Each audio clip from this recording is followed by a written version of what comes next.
Raffles by E.W. Horner, a series of short stories dramatised for radio by Olwen Wymark, with Jeremy Clyde as Raffles and Michael Cochrane as Bunny. No Sinecure. Early morning in the Holloway Road.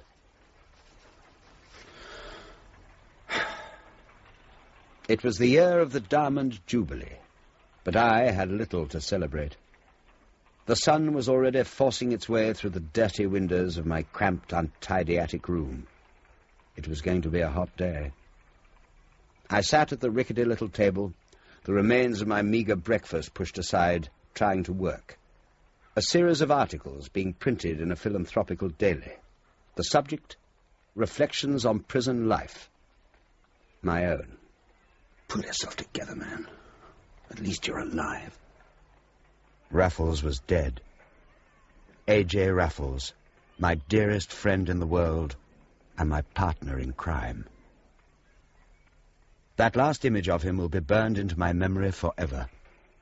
We were on the German liner Vulcan between Genoa and Naples. Inspector Mackenzie of Scotland Yard, disguised, had followed us on board and arrested us.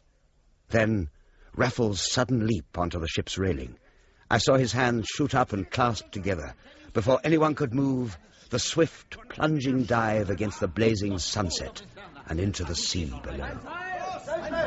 Your man is gone, Inspector. One of them, aye. I might have known we'd never get him into a jail. He preferred the gentleman's way out. What do you mean? He can swim? I fear your friend has no hope, young man. We are a dozen miles from land. The currents around here are notorious. Aye, they're muckle dangerous, it said. Come away, Mr. Manders. We've seen the last of A.J. Raffles. They took me and locked me in the brig. A small barred porthole looked out to sea. For many hours I watched while the ship hove to and boats were put out to search for my friend. As the sun sank behind the island of Elba... Telegram for you. What's that?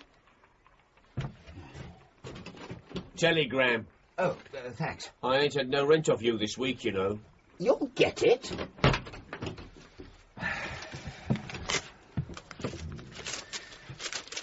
See Mr. Maturin's advertisement daily. What? Ah, see Mr. Maturin's advertisement, Daily Mail. Might suit, beg try, will speak if necessary. Not signed. Who on earth? Vere Street, May the 11th, 1897. Good God, Cousin Neville. But how could it be he? My eminent kinsman, complete with OBE, who not a month since had had me brutally turned out of his house when I had the temerity to call. I was a disgrace to the family. I'd made my bed, could go and live and die on it, etc., etc. And now? Prepared to speak for me for some kind of post? I mustn't waste time. A wash, a quick shave, pawn shop for my suit. Oh, and buy a Daily Mail. Third floor, sir. Thank you. No lift, I see. Oh, come along. This is Earl's Court, not Mayfair. Oh, sorry. Come about that job? Yes. You'll be lucky. I couldn't even get past the doctor.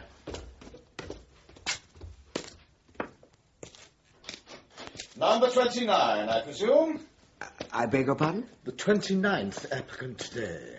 Is this Mr. Maturin's... Maturin. Yes, come in. Dr. Theobald, a man not much older than myself. Impeccable frock coat, high colour, moustache, a monocle. Excellent. That's one of the public schools on his list of acceptables. He's not an easy man to please, and a colonial into the bargain. Believe me, if you get the billet, it'll be no sinecure. By the way, what's your name? Manchester. Through here, Mr. Manchester. So you think you could look after me, do you? I'm certain I could, sir. Single-handed, mind. I don't keep another soul. You'd have to cook your own grub and my slops. The reek of drugs and disinfectants was stifling. The room was darkened, but a chink from an ill-fitting blind glimmered on the gaunt white face on the pillow. Any experience? Well, Speak up, man. Done this kind of thing before? No, sir. Then what the devil makes you so certain you can do it now, eh? I only meant I would do my best. Done your best at everything else, then? No, I have not. You do well to own it. You do well, sir. Well, indeed. Not a varsity man, eh? No. What did you do when you left school? I came into money. And then? I spent it. And since then? Since then, I say? A relative of mine will tell you if you ask him. He has promised to speak for me. I would rather say no more myself. But you shall, sir. But you shall. A public schoolboy apply for a berth like this? Not unless something or other had dragged him down a bit. Think I'm a fool? Dr. Theobald? Yes, Mr. Maturin, I'll show Mr. Magister out. No, confound you. Show yourself out. Clear out, I said. This man may do or may not, but I don't need you here to make up my mind. But... Get out! Out! Out! Yes, Mr. Maturin. No Sinecure indeed. Did I really want to be cooped up day and night with this hysterical despot? And damn good riddance, eh? The man's a complete tyrant. I can't call my soul my own. Watches me like a hawk, won't even let me smoke. You'll find the cigarettes tucked behind that very indifferent Rossetti print. What? Oh, yes, this one. That's it. Here you are. Thanks. And, now a light. Go on, take one yourself. May I? The porter smuggles them in for me. I've smoked worse. But not like a Sullivan, eh, Bunny? What? What did you say? Who are you? Can't you guess? But it's impossible. Oh, Bunny. Raffles! I cannot repeat what I said. I have no idea what I did. I only knew that it was A.J. Raffles in the flesh. That was the very devil of a swim, Bunny, but I defy you or anybody else to sink in the Mediterranean. The sunset saved me. The sea was like a blazing fire, and they couldn't spot me. Quite a long haul to Elba, though. There were moments, I don't mind admitting, when I thought well, here I am now. Oh, my dear chap, I can't believe it. It's like a... I must have a good look at you before we say another word. Oh, have I changed so much, then, Bunny? Your hair, it's gone quite white. And just so thin. Raffles, you really are ill, aren't you? Ill? Oh, my dear fellow, I'm dead. I'm at the bottom of the sea, and don't you forget it. But surely... Oh, yes, I realise there's a last-leg look about me. But that's from all this lying in bed in the dark, and being categorically forbidden solid food, and being half-poisoned by Theobald's blasted prescriptions. But I don't understand it. Why have a doctor at all if you're not ill? Why on earth lie in bed if you haven't got to? Because it's a damn sight better than lying in jail. As you know only too well, my dear friend. Ah, Bunny, if you knew how don't, often... AJ, please, don't. Is he a quack, this Theobald fellow, and doesn't he guess that there's nothing wrong with him? Knows, bless you. But he doesn't know I know he knows. But I'm a fat income to him. He's going to marry on the profit he makes on me. That telegram. You had something to do with it, didn't you? No more than composing and sending it. You old... My memories of the stout cousin Neville still fit, eh? Like a glove. But how did you find me? Oh, I spotted you at once from those prison articles. Not signed, of course, but the fist was the fist of my sitting rabbit. Yes, but who gave you my address? Your editor. I visited his offices in the dead of night. Huh? Oh, yes, I occasionally go afield like other ghosts, you know. Yes, I wheedled it out of him in 5 minutes, knowing your name, you see. I, your only living relative, long lost, desperate to find you. But why all the complication and subterfuge? There are two of me now, Bunny. One's at the bottom of the Mediterranean, and one's an old Australian desirous of dying in the mother country. The only person he knows in London is his doctor. He's got to be consistent, or he's done. Begin to see? Yes, of course I do, AJ. I'm a fool. But, oh, what a devilish dull life for you. Oh, not now you've come, my dear rabbit. Now then, back you go to your garret and get your things. How much will square you up there? £10 easily. I had one ready for you. Oh, and get me a stall for the Lyceum tonight at the nearest agent's. The Lyceum? But why? For the good Dr. Theobald. When you come back, tell him someone gave it to you. And then, when he's out of the way, what say you to supper at Kellner's? The staff's all new there, I've discovered. We'll celebrate. This way, Bunny. We must get from our roof to the one next door, you see, over this little bridge. We have an excellent fire escape right down to the street. Most convenient for ghosts. Careful. Not too close to the parapet. Oh, it's a sheer drop. Hold on to this rail. That's it. And now, across to there.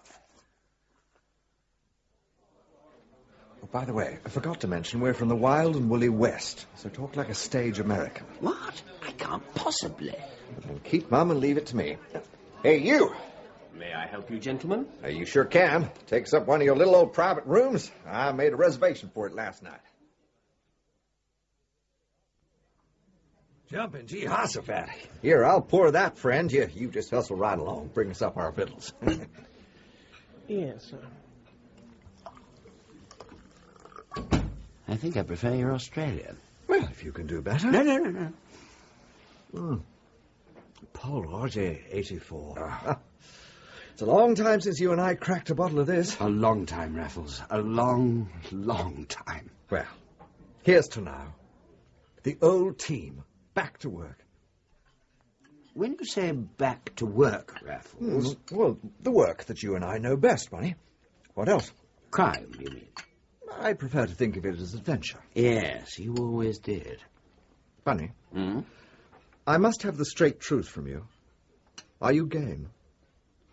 Yes. Yes, I am. Good man. 6 months ago, I'd have said no. I swear I've done my honest best since my reappearance in the world, Raffles, but the world seems determined to do its worst by me. So, lead on the dance. Well said. Well, gee willikers, didn't I tell you? Your Chateau Margaux, sir. Can you beat it? I had an aunt called Margot. Put it down there, son. My partner here was saying this is one humdinger of a meal. Ain't that right, partner? What?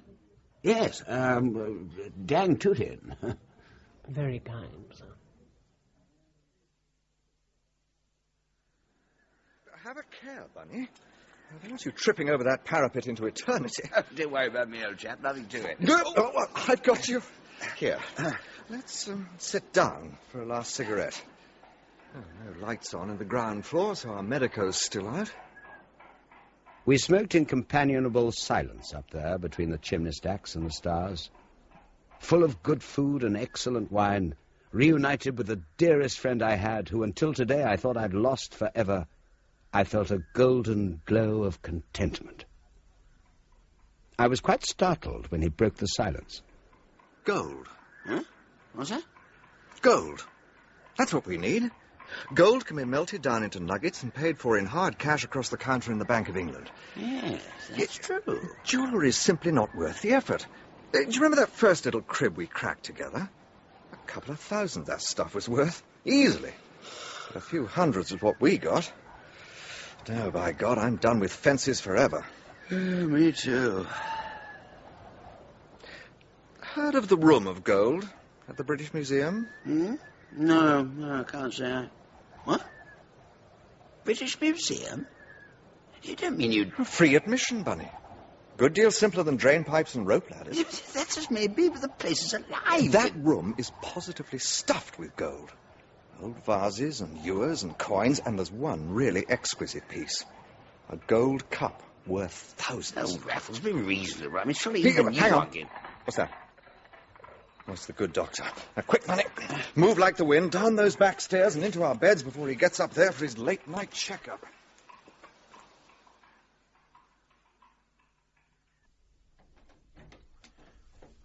What? Who's that? Answer me. Who's that sneaking in here? Only me, Mr. Maturin. Only? Do you want me to have heart failure? Is that what you're after, you damn fool? Now, you know I always look in last thing. There's no more need for that. This fellow Manchester's bunked down in the corner. Are you there, Manchester? Hey, I'm here. Sir, I'm here, sir. I'm here, sir. As for you, Theobald, don't I have enough trouble sleeping without you skulking about? Yes, but... He'll come and get you if you need it, which you won't be. Ah, you can't be too sure of a Have I ever needed you at night? Not once, never. So get back down to your own quarters and stay there. Well, if you're really... Now! Yes. Good night, Mr. Maturin. I do believe you enjoy all that ranting, Jacques? Oh, thoroughly. It's frightfully cathartic. It only makes him congratulate himself on restoring my energy. Up you get. We've got to get out of these darts. Lucky you didn't switch on the light. I've still got my hat on.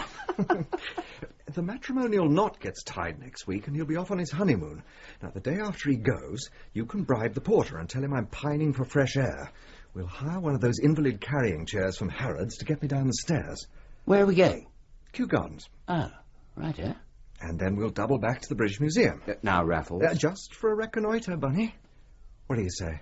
Well, as long as that's all it is. You go, sir. Lift your end for the turn. Yeah, it is. All right. Confound it, you're jostling me. I won't be jostled. Well, that's all right, sir. Don't you upset yourself. Here we are. Now then, you take his other arm, sir. Out we get. Into the cab. Watch what you're doing. I'm trying to. Easy does it, sir.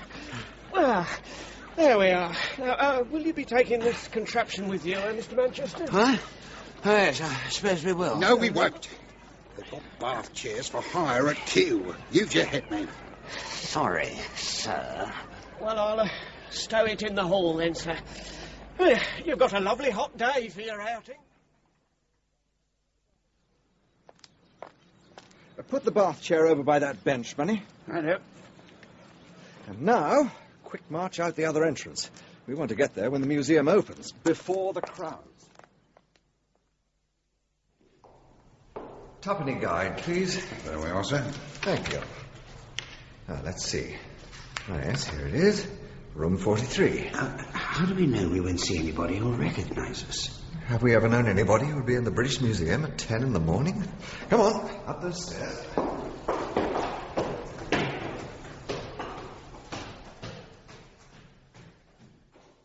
I was frankly disappointed in the so-called Room of Gold. We were quite obviously wasting our time. Nothing I saw in the glass cases looked anything but dilapidated and flimsy. And the biggest fraud of all was the very cup Raffles had mentioned.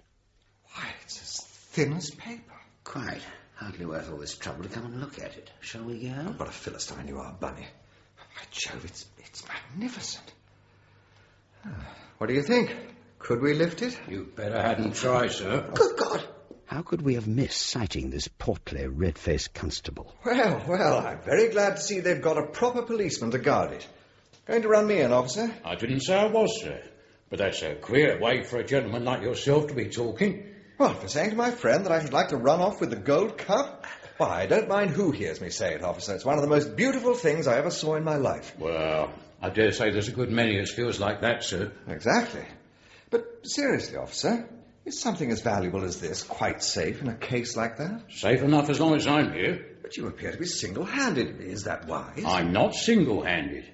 See that seat by the door? One of the attendants sits there all day long. Well, where is he now, pray?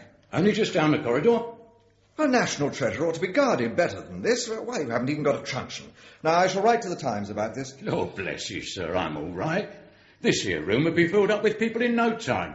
And there's safety in numbers, they say. Oh, it'll fill up soon, will it? Another 10 minutes at the most, sir.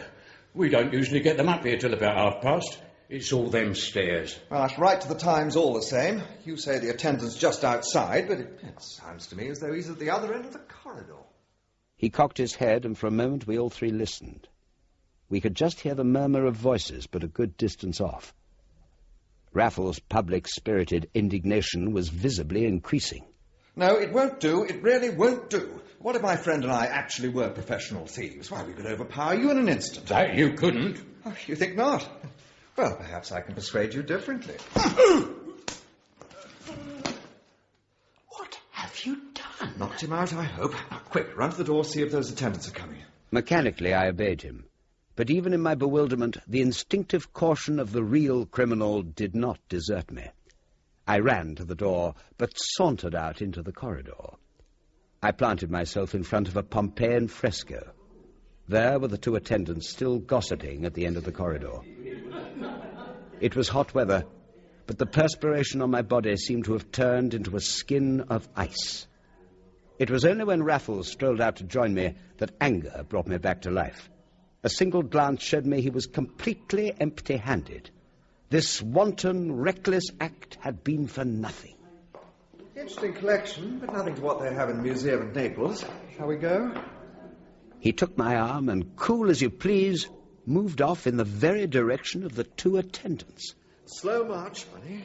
The fat constable hasn't moved an eyelid. I hope he's still alive, but we don't want to swing for him by showing indecent haste. Wait.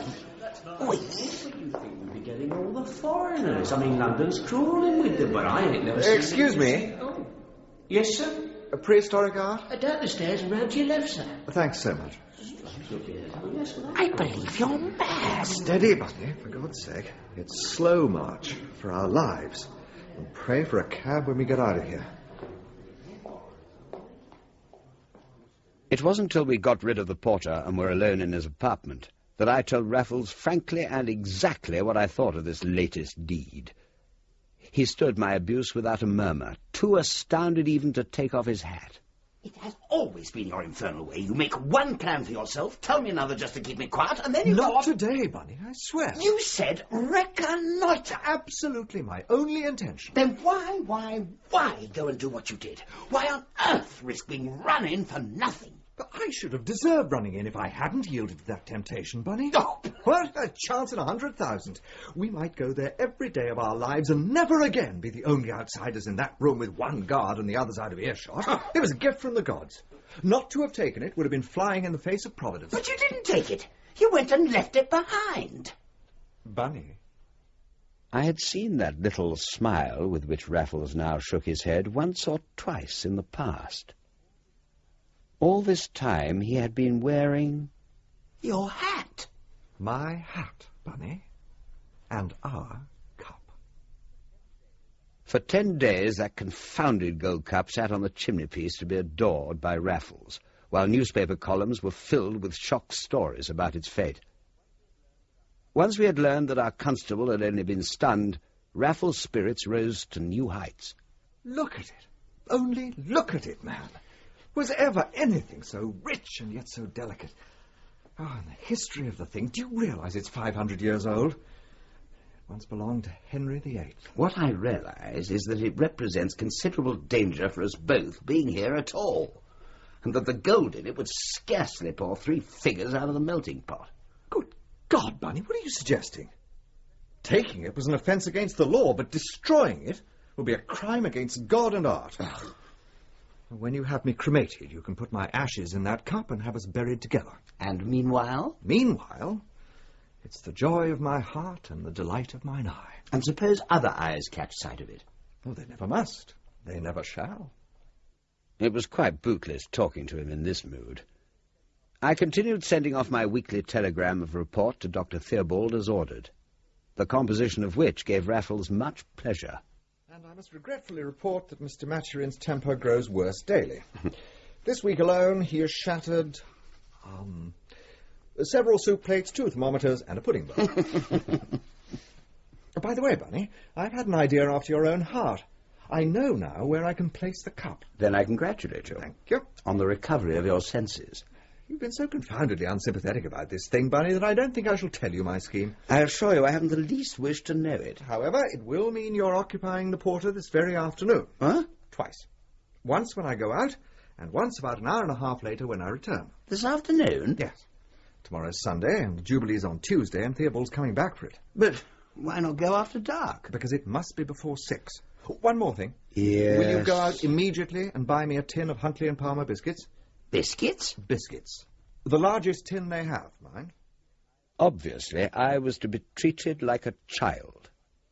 I quietly carried out my ludicrous errand, and then at 4:30 engaged the attention of the porter as instructed. That night the cup was gone. Don't you want to know how much I got for it, Bunny? Not really, no. Nothing. Not a crimson cent. I never thought it had a market value. I told you so in the beginning.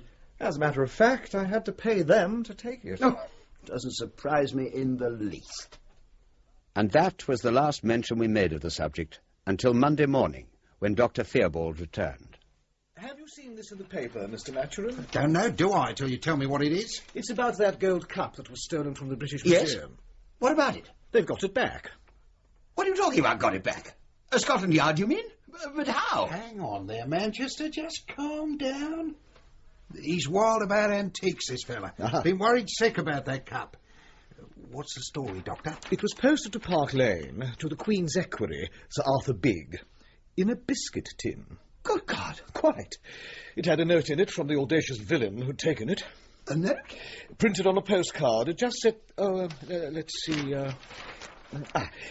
with the loyal respects of the thief for Her Majesty on her Diamond Jubilee. Well, I'll be damned. What the devil's up with you, Manchester? You find that funny, do you? Yes, I do. What a sportsman. Sportsman? A common thief? Well, not all that common. Sir? I entirely agree with you, Mr. Maturin. The man's nothing but a flashy blackguard. In my view... When I want your views, I'll ask for them. Yes, Mr. Maturin. That evening I went out to a tobacconist and smuggled in a box of Sullivans. We filled our glasses with the whiskey, which was concealed by day under my mattress, and lit up our cigarettes. The Queen. The Queen. God bless her.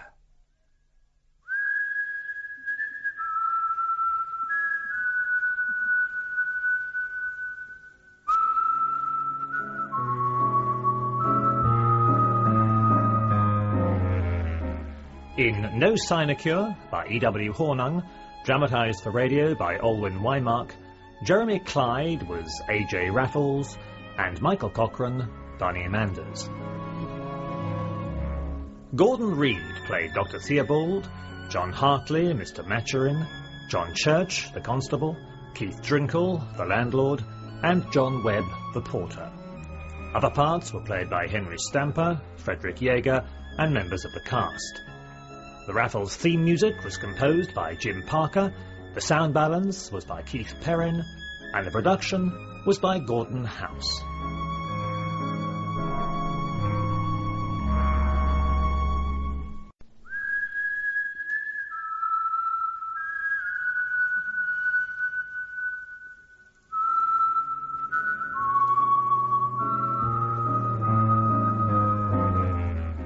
Raffles by E.W. Hornung, a series of short stories dramatised for radio by Olwyn Waymark, with Jeremy Clyde as Raffles and Michael Cochrane as Bunny.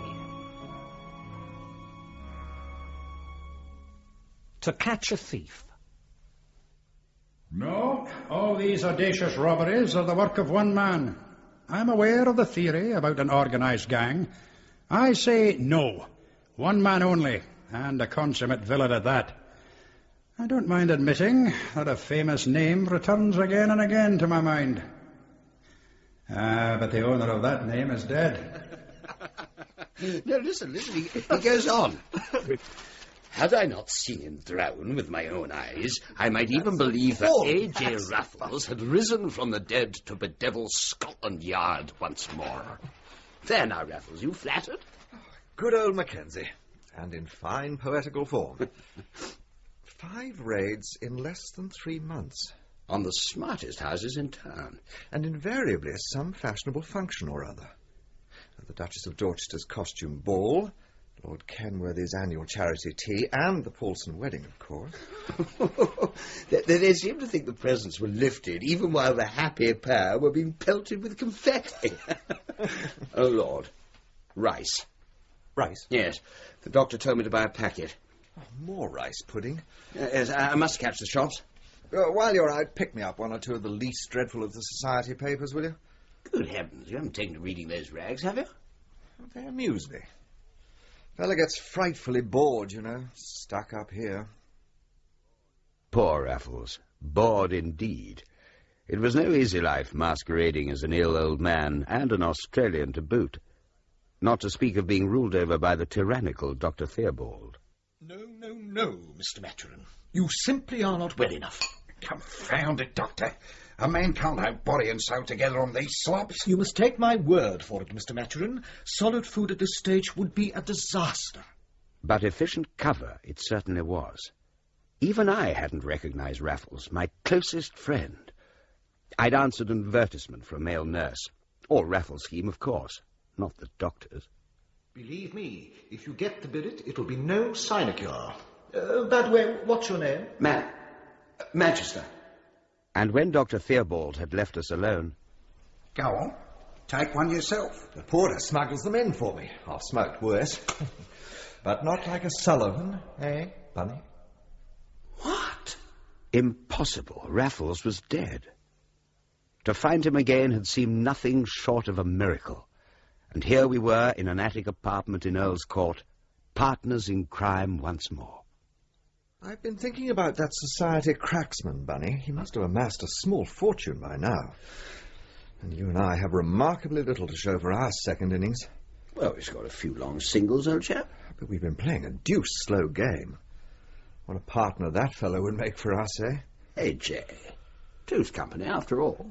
But we're the two in the bush, and he's the bird on the wing. And although the whatchamacallit didn't quite hang together, he was right. We could only play truant very late at night, or when the vigilant doctor was away, and then only by a hazardous crossing from our own flat roof to the one next door, with a terrifyingly sheer drop between the two. I don't mind admitting I'd like to put salt on this bird's tail. Hardly likely you could solve a problem that's already the despair of Scotland Yard. You don't think so? Quite honestly, I don't, my dear old fellow. But a few days later, he dropped a minor bombshell. Dr. Theobald had come bursting in with the Morning Post. Look at this. That burglar's done it again. Valuable miniatures this time. The scoundrel's stolen them from the Queen's own surgeon, Sir Henry Elderton, during a reception at which Her Majesty was present. Good God. What do you think of that, Mr. Maturin? Don't you agree it's an outrage that this robber is still at large? Robert? Oh, yes. Absolutely. No doubt of it, Doctor. After the doctor had left us, Raffles threw down his pen with an air of triumph. Well, Bunny. Well, Raffles? I believe I know who the fellow is. What? Oh, come, Raffles. How can you possibly? A process of elimination, my dear Rabbit. The answer to the riddle is in these society papers. Now, printed in there are the names of every person who attended those functions under cover of which all these little coups were brought off. I can't for the life of me see what you're driving at. Think, Bunny. Well, when thieves break in and steal upstairs, there's not much point in discovering who was downstairs at the time. Quite right. When they do break in. Hmm? But every one of these so-called burglaries has been done from the inside, by one of the guests. It's impossible. Exactly. Not another word could I get out of him. And that evening, when I returned from an errand he'd sent me on with a game pie concealed under my mackintosh, I found him gone. He'd left a note. Won't be long. Keep Dr. T at bay. Which told me nothing, and put me in a deuced awkward position. Mr. Manchester! Oh, God. Manchester! Yes, coming. Hang on. Why is this door locked? I must beg you to keep your voice down. Mr. Maturin's asleep. This early? Why is that? Out of my way, please. I should like to see my patient. He gave me strict orders that you should not. What? He's had insomnia, badly, for the last 2 nights. Insomnia? Yes, he's quite exhausted, and he's just dropped off. Well, why wasn't I told? Because he forbade me to tell you. It is Mr. Maturin who employs me, you know, not you. This is preposterous. How a conscientious practitioner is expected to... I shall be up first thing in the morning, mind, and you've to come down and call me immediately if he wakes in the night. Immediately! Conscientious practitioner. He knew as well as I that there was nothing at all medically wrong with his patient. This Australian hypochondriac was the proverbial pot of gold for him. I picked up one of Raffles' society magazines. Inside it was a sheet of paper covered with his handwriting. Lists of names. Well, who's that? Sorry to wake you, old sport. I wasn't asleep, I was thinking. deep thoughts, eh, Bunny? Well, aren't you going to tell me where you've been? Conducting a little investigation. On the mystery cracksman? Correct. You mean Lord Ernest Belville? Bunny, how on earth? Elementary, my dear Raffles. I've been studying your lists. Oh, well done, my old rabbit. And you saw that his name is the only name to appear at every single one of those functions. Apart from that of the Honourable Hyacinth Packenstone, who we could perhaps rule out. Perhaps so. It does seem quite incredible. Isn't Belville the temperance fanatic? He is, Bunny. But to refrain from one vice is not necessarily to eschew them all. And your investigations tonight? Oh, not now, Bunny. You're all done in. Let's to bed. Tomorrow night we'll slip out to that little place in Fulham and I'll tell you the whole story. I've got a plan for us. The next day, though, we ran into a slight snag. I want you to take 2 of these powders last thing. All right, all right. Dr. Theobald, didn't you say you were catching the 7:10 from Paddington? We've decided to postpone our country weekend. I explained to my wife that I couldn't possibly leave Mr. Maturin if he was going through a bad patch. Yes, but dash it, Doctor, I shall be here. Precisely. I've told you already, the bad patch is over. I slept like a baby last night. Off you go. No, it's my professional duty to stay. But it's quite unnecessary. Hold your tongue, Manchester. What? He's absolutely right. Oh. You may not have had many kind words from me, Doctor, but I must say your attitude does you credit. Anyone can see you take your Hippocratic oath very seriously. Oh, thank you, But if you postpone your jaunt and disappoint your lady wife, I shall feel responsible, and I'll be tossing and turning all night. So do me the kindness of catching that train.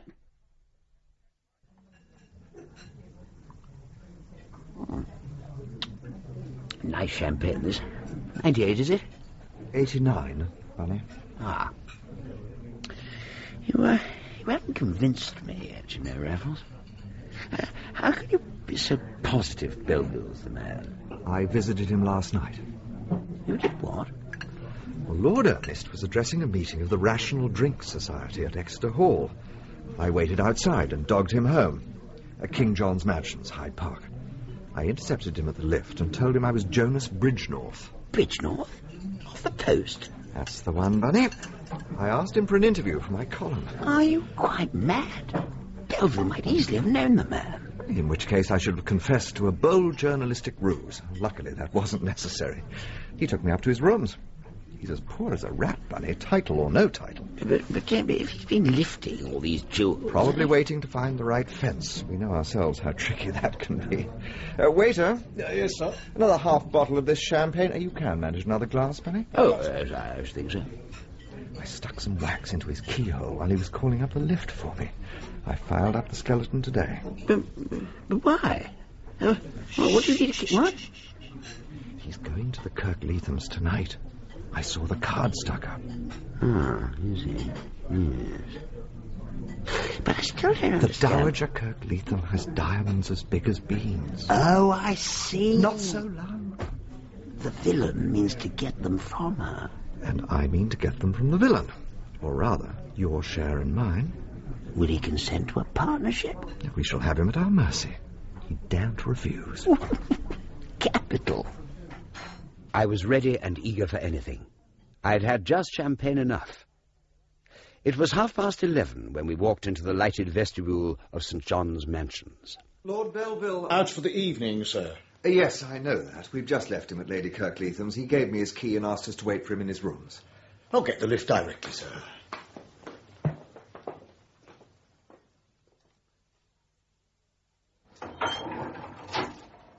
Number 8, sir. Just across here. I can let you in. I've got a key here. Oh. And the light. There. All right, sir. Thanks so much. Thank you, sir. No need for your skeleton, after all. No, the staff have a key. Interesting. How do you mean? Well, if, as I suspect, he keeps at least some of the stuff here, it'll have to be well hidden. There's no nothing in here. Shouldn't we bolt the door on the inside? We should not. Why? If Lord Ernest finds his rooms locked up, he'll raise Cain. I'll start in the bedroom. Have a look in the bathroom, Bunny. And don't forget to test the floorboards. The bathroom yielded nothing, and when I joined Raffles in the bedroom, he had the window open and was looking out. The room was still in darkness, so I switched on the light. Switch that damn thing off! Sorry, AJ. Oh, it's all right, old man. But you and I are supposed to be in the other room, not this. First, these curtains. Right. Now, there's a lamp by the bed. Put that on, will you? All right. Cheer up, Bunny. This is the room. Look at the extra bolt he's put on the inside of the door. And there's a fire escape outside the window for any necessary quick exits. You may bet your bottom dollar that if there's any boodle in the flat, it's in here. We looked everywhere, but we looked in vain. The wardrobe revealed expensive, well-made suits, and the drawers the finest of linen. But there were few signs of luxury elsewhere, and no sign at all of any jewels. Perhaps he's not the thief, AJ. I think we should go. No! I'll be shot if I do. I'll swear I'm not mistaken in my man. Now, you can do what you like, Bunny, but I don't budge. I certainly shan't leave you. You may need my help. Judging by those Indian clubs there, this man keeps himself fit. Yes, blast him. They're big ones, too. And heavy as well, I should... Hang on. They're not heavy enough for their size, and I'll take my oath they're not the same weight. Where's my knife? You see this line here, just above the red? Mm-hmm. Now, let me just... That's right, Bunny. Now, take the end. Hold him tight, and now... Pull! There. Look at that! Get the rest of the padding out in case there are more. Right. And now the other one. Got it? Pull! Oh, by Jove. Necklaces? Bracelets? Brooches? Rings? Look at the rings, Bunny. The Kenworthy diamonds. The Elderton miniatures. What's it all worth? Impossible to say. But more than all we ever took put together. AJ, must it be a partnership? Partnership be damned. Let's get out quicker than we came in. Fill your pockets, Bunny, that's the way. Now, out with the light. Curtains open. And we'll go out the window. No, wait a tick. Let's put the clubs back as they were. No reason he should find out before he must, and it'll give us more... What's that? He's back. Quick, behind the door.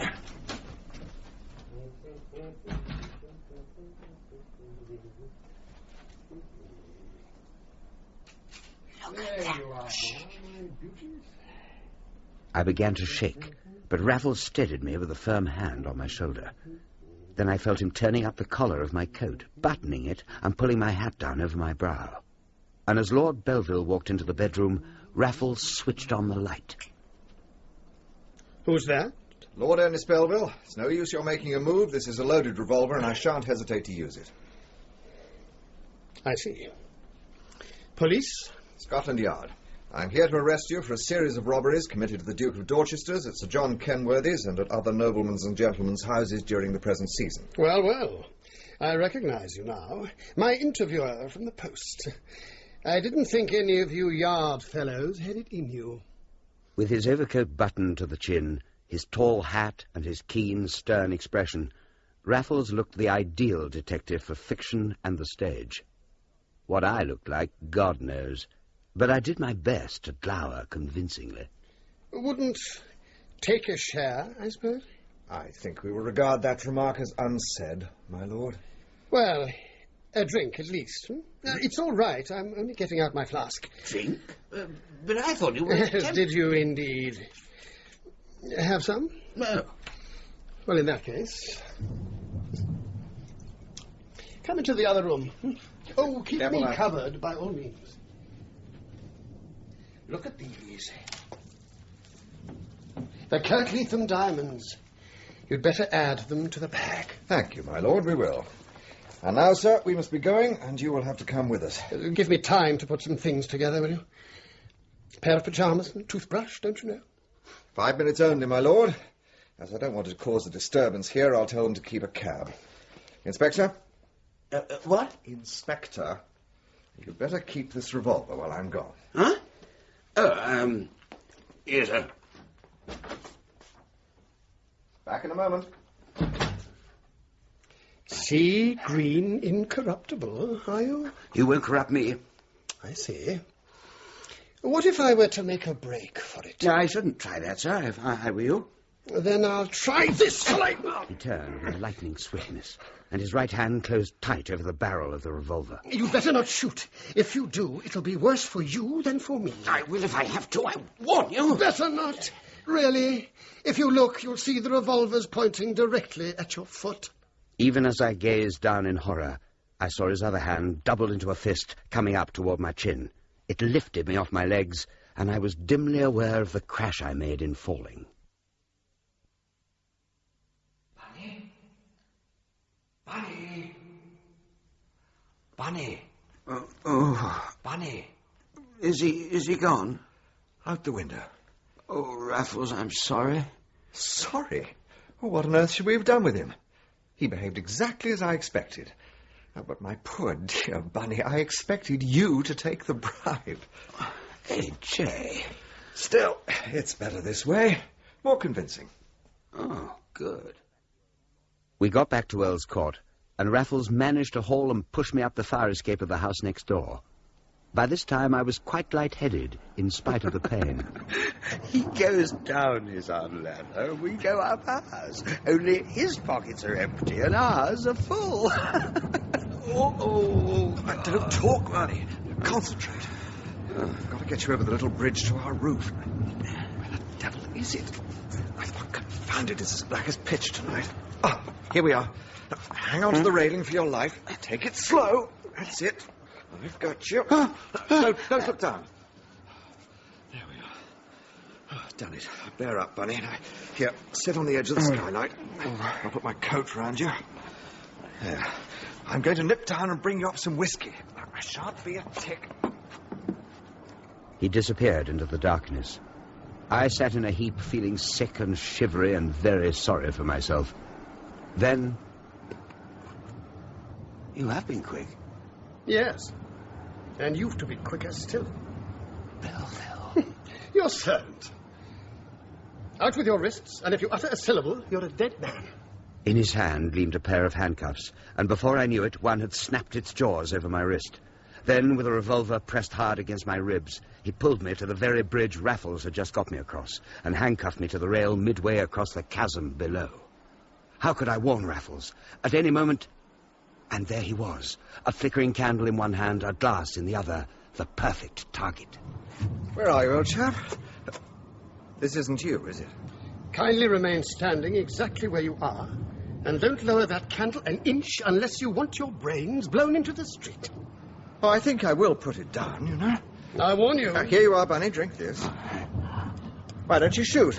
Frightened of the noise? Frightened? Tell me, when did you realize we weren't the police? It was your worthy lieutenant who gave you away.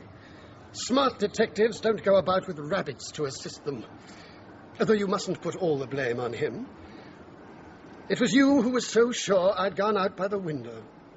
I was in my bathroom, listening. Ah, so you followed us? Naturally. Of course, the simplest skeleton would let you in the house next door. Well, you and your friend were toiling up the fire escape. And you were waiting for us up here. Correct. And now, I should say you were quite helpless, wouldn't you? Your friend is handcuffed in midair, and I have you at my mercy. I would like my property, now! The storm. I saw Belleville flinch in the lightning flash before that crack of thunder. I did myself. But Raffles seemed quite oblivious. The candle had blown out, and his voice came calmly out of the blackness. You offered us a share. Unless you mean to murder us both in cold blood, which would be to court discovery and ruin, you'd do well to repeat your offer. I am damned if I will. Well, you could, of course, knock me out cold, as you did my friend, retrieve your swag, and simply depart. And why should I not do exactly that? The lightning flashed again. I saw Belleville lunge toward Raffles. I struggled against the handcuffs. My foot slipped. Oh, my God! Stop there! Hey! Bunny, you all right? Yeah, all right. Oh, good man, hold hard. Consider, Belleville. We should be dangerous enemies. You'd far better make the best of us as friends. Damn this rain. All right. We'll talk. We're not getting soaked to the skin up here. Lead the way down to your apartment. Certainly. When you release my friend. Why the devil should I? He can stay here. Do him good. I assure you, if he stays, so do I. By God, you'll do as I tell you, man. I don't move an inch without him. Then he will, and more than an inch, by God.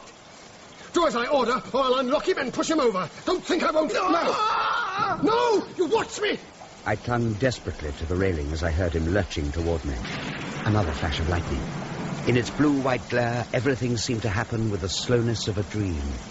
Raffles pushing Belleville back, taking the key from him. Then, standing for an instant on the parapet, his white shirt gleaming in the driving rain, before stepping calmly across that sheer drop like a man traversing a garden path. Come back here, damn you! Do you think I'm...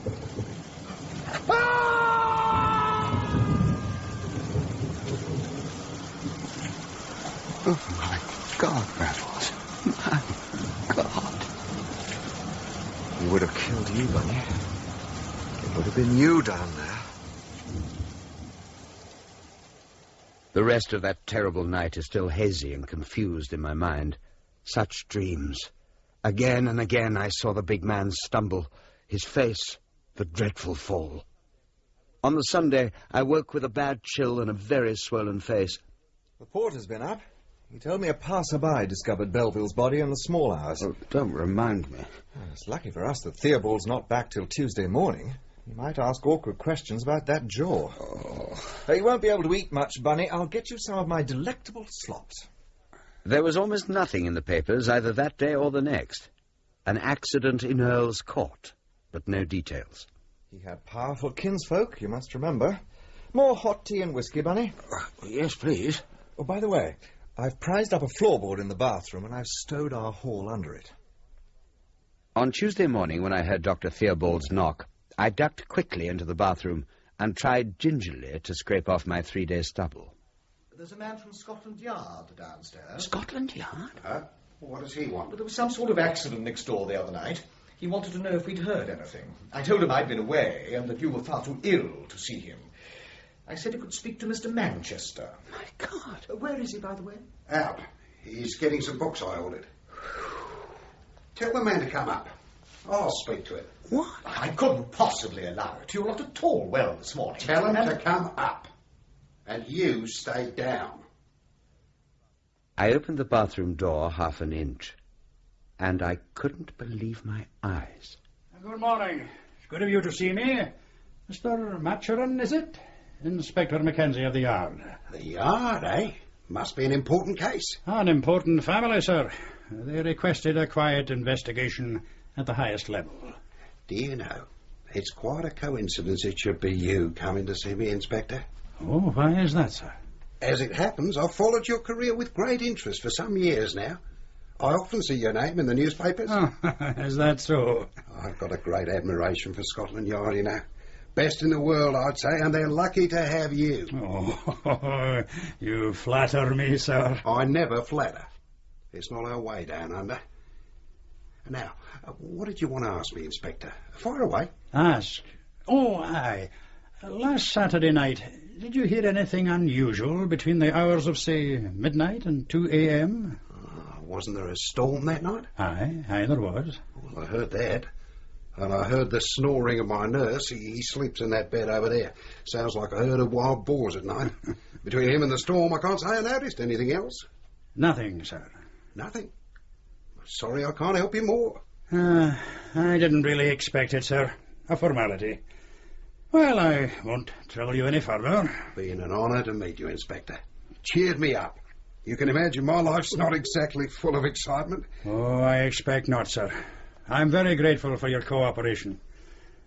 Mr. Maturin. Interesting name, that. Dutch, is it?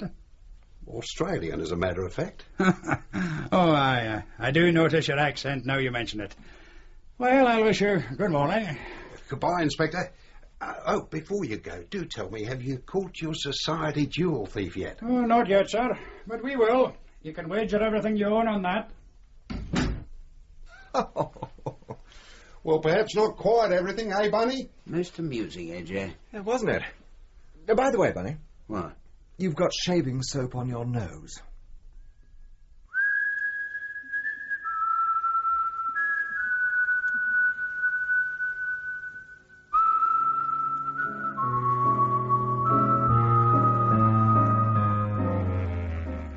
In To Catch a Thief by E.W. Hornung, dramatised for radio by Olwen Wymark, Jeremy Clyde was A.J. Raffles and Michael Cochrane, Bunny Manders.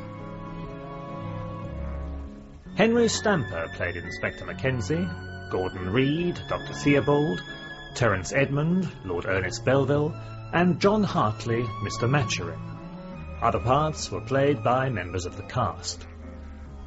The Raffles theme music was composed by Jim Parker, and the sound balance was by Keith Perrin. To Catch a Thief was directed by Gordon House.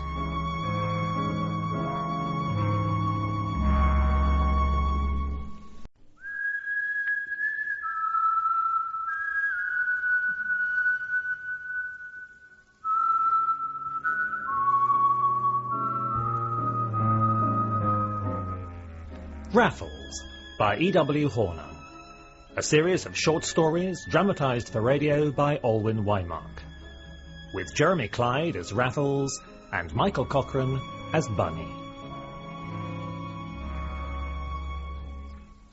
An Old Flame.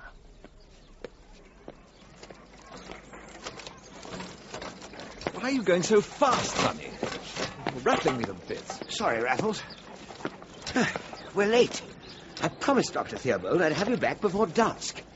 Confound the man. Let him stew. Confound this infernal woolen cap. Oh, I shouldn't take that off, Raffles. Echo! Well, why not? It's nearly dark. This blasted shawl. It's bad enough being wheeled about the streets in a bath chair without looking like a damn tea cosy. Well, times have changed, AJ. Thank you, Bunny. And for God's sake, stop that sneezing. I can assure you I didn't catch this cold deliberately. Yes. Oh, I'm sorry to bite your head off, Bunny. I really am bored to extinction playing this part.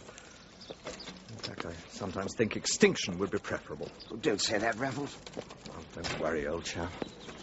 I'm not going to do myself in. On we went through the gathering twilight in our decidedly unromantic disguises. Frail old Mr. Maturin from Sydney, a very far cry from Raffles, the brilliant cricketer and secret cracksman, and I, no longer Manders, young man about town and willing accomplice, but Mr. Maturin's downtrodden attendant, Manchester. Not far now.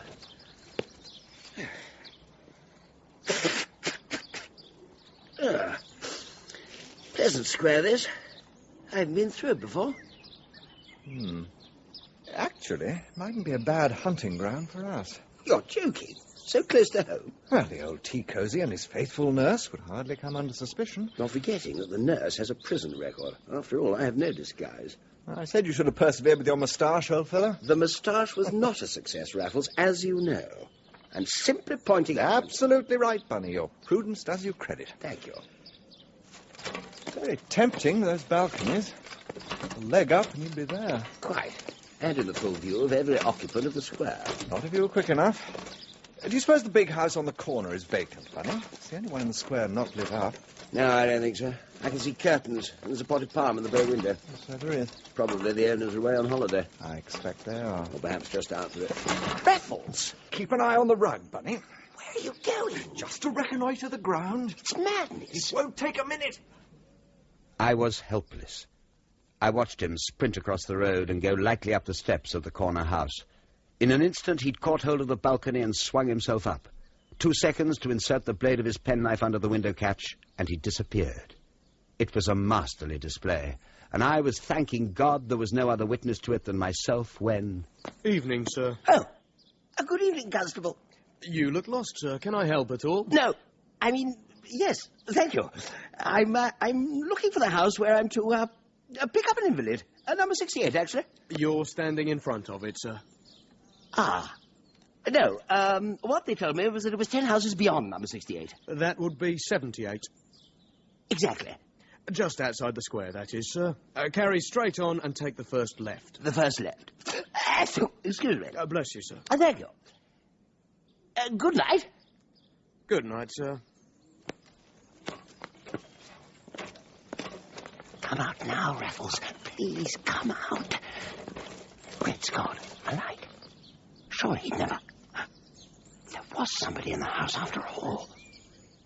Hardly breathing, I waited for the sound of a shout or a scream, a window to be thrown open, the constable summoned. Nothing. Get this blasted contraption around the corner. He's bound to make a run for it. I mustn't be in full view to give him away. I waited. 10 minutes, 15. What could have happened? He might have been attacked, unconscious. I was in an agony of indecision. Wait. Yes, I'll go and knock at the door. Say he's a harmless madman, and I'm his keeper, never given me the slip before. I must... Oh! Look out, Bunny. Where's the chair? Round the corner. Well done, my rabbit. Quickly, then. Give me that cap. And the shawl. Start pushing, Bunny. I may be through. Not so fast, not so fast. We mustn't excite attention. A nice, stately pace. That's it. What happened? Did somebody... Not now. Just get us home and then I'll... Shh.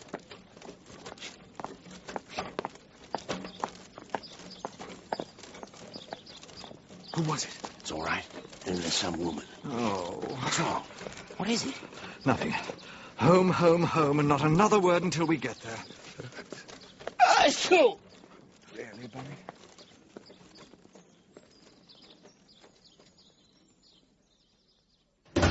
I shall hold you personally responsible, Manchester. Look at the time. I'm sorry, Doctor. We're back now, man. Don't make such a fuss. I've told you again and again, Manchester, there is typhoid about.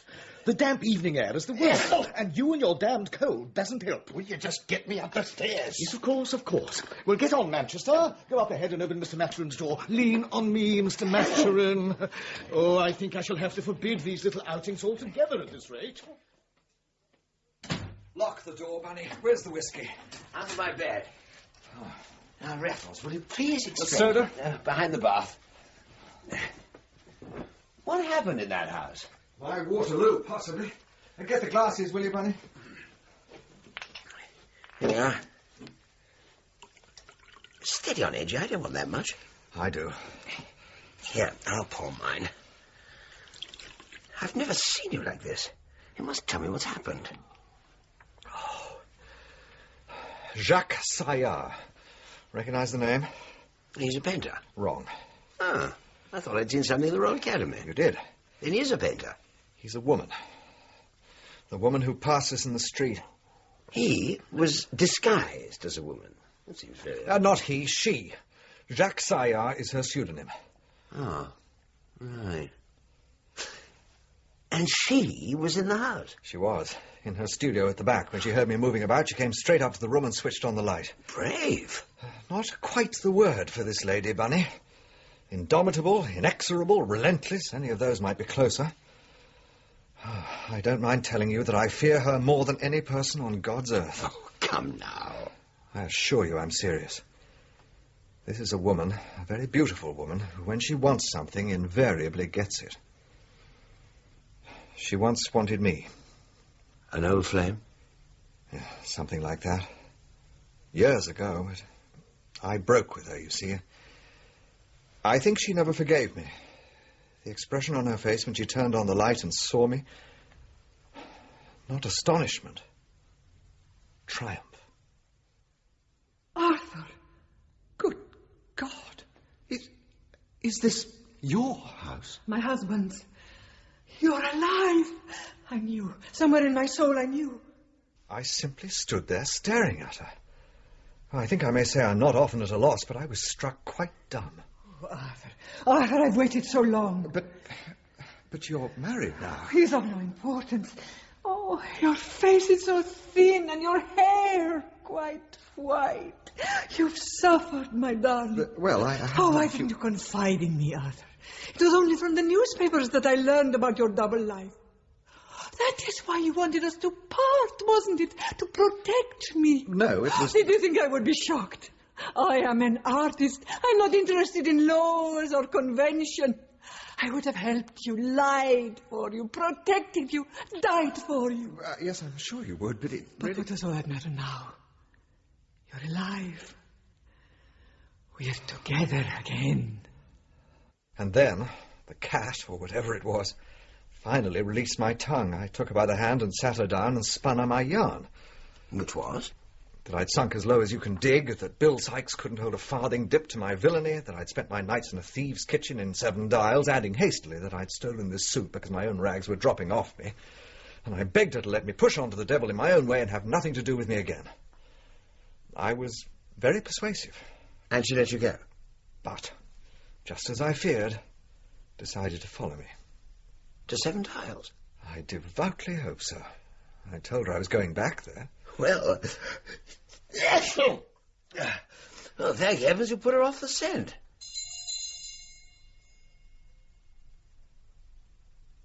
The doctor? He always knocks. The Evening Post, then? It's long past his time. Go and let her in, Bunny. The moment I opened the door, she pushed past me into the room. She was very beautiful. Eyes blazing, she confronted him. So, this is your thieves' kitchen, Arthur. Maturin's the name. I don't know what you're talking about. Why are you putting on that voice? The servant, please. Get out, Manchester, and shut the door behind you. Right, sir. It was at least 20 minutes before she came out. She was much subdued, and as she passed me in the hall, she touched my shoulder. Take good care of him. I saw no point in her knowing your real identity, Bunny. I managed to convince her that not only were you a genuine nurse, but that I was a genuine invalid. Given to acrobatic housebreaking? Oh, she was entirely sympathetic to that. And she approved my antipode in disguise. She was only angry because I'd lied to her in the house. You doubted me. You thought I couldn't keep your secret. Arthur, I am no ordinary woman. No. And didn't Shakespeare say of our friends that we must grapple them to our soul with hoops of steel? Yes. You think she'll be back? I know she'll be back. The very next day, and the next. In fact, for a week, not a day went by without the sound of that imperious ring on the bell. Raffles endured these intrusions with an air of humorous resignation. But he encouraged me to feed Dr. Theobald with reports of the lady's doubts concerning his professional abilities. I'll get it. No, Manchester, I will. I'm sorry, madam, no visitors today. I am not a visitor, Doctor. I am his dearest friend. Be that as it may, madam, Mr. Maturin will be seeing no one for the next few days. But I'm sorry to deprive you of the lady's company, Mr. Maturin, but you must have absolute peace and quiet. Whatever you think best, Doctor. And as for you, Manchester, don't think I'm not aware that you've been giving out details of my treatment. But You're a troublemaker, Manchester, and a very inefficient nurse into the bargain. Now, Doctor, the boy does his best. His best is not good enough. Nothing could convince him of my loyalty. I think he suspected I knew as well as he that there was nothing at all medically wrong with his patient. At any rate, he'd won us a respite from our tempestuous visitor. But then came the letters. now that I have found you again, I cannot bear let me gather you to my bosom and fly with you to the south, to Morocco or Algiers, where I can tend you again. And it is my love, believe me, that can save you now. Etc., etc., etc. She's radiantly confident that only she could nurse me back to life. And love. Dear me. Mightn't her husband object? I can't think she'd let a trivial matter like that deter her. Strong-willed, eh, Raffles? Very strong, Bunny. More letters, flowers, hothouse grapes. We were under siege. We dared not go out at all. There was always the chance she was keeping watch. Then one day, a totally unexpected blow fell. I'm awfully sorry, my dear old fellow, but you'll have to go. Go? Go. Go where? It's that ass Theobald. He wants you out. You mean go altogether? Yes. And you've given in to him? Raffles, are you actually asking me to leave? Yes. I'm sorry, Bunny. Not at all, AJ. Not at all. I'll pack my things at once. No, wait. Bunny, I'm obliged to let Theobald have his way. Surely you can see that. No. I can't say that I can. He's the only one who can protect me from her. You think I'm not capable? You haven't the authority. And besides, he wants to get a trained nurse in. A trained nurse? Well, you see, Bunny, I am rather ill now. And I had to face the fact that he was. Lately, he began to be seized by sudden fits of trembling. He was eating scarcely anything, and at night his sleep was feverish and disturbed. Well, I must be thinking of somewhere to go. What about Richmond, Roehampton, Ham Common? Oh, I hadn't thought of going quite so... Take a cottage or some quiet rooms. A new burrow for us, my dear old rabbit. A new burrow? You're going to join me? As soon as I can. I thought you meant to go and drop a fellow altogether. Exactly the sort of thing you would think. The familiar scorn in his voice was positively welcome after the misery of the past few minutes. I packed my belongings as well as what Raffles referred to as the Belleville boodle, which I was to dispose of through a reliable fence. I felt quite cheerful now. I'll write to you post-restant, Richmond. Excellent. If you don't see me within 10 days, Bunny, you never will. 10 days? That's no time at all. Oh, a lot may happen in 10 days. His face was exhausted as he lay back on his pillows and closed his eyes. I'm not going. Oh, now, Bunny. How can I leave you in this state, Raffles? Think, Bunny. This state is my ticket of escape. I've got to be convincing. Because escape, one way or another, I must. A last clasp of hands, and I was off. So you're leaving us, Manchester? Yes, thanks to you. Oh, come. It's no pleasure to me to deprive a man of his billet. Here, take this. Half a sovereign. I took it, imagining his face if he could see the small fortune in jewels I had in my kit bag. I turned to go, but once more a sudden misgiving made me turn back. Is it serious? How ill is he? Ill enough to need a nurse who can nurse for a change. Goodbye, Mr. Manchester. At the Star and Garter in Richmond, I had a room worthy of a prince, while I scoured the region for the perfect place for us. After 3 days, I found it. A cottage on the borders of Ham Common, owned by a Mrs. Fisher, a motherly widow of visible excellence, who let some of her rooms, and was a first-rate cook. How long before your brother arrives, Mr. Manchester? Only 3 or 4 days now. You'll be pleased to see him again. I will indeed, Mrs. Fisher. Been abroad for some time, has he? Yes. Australia. Oh, not an escaped convict, I hope.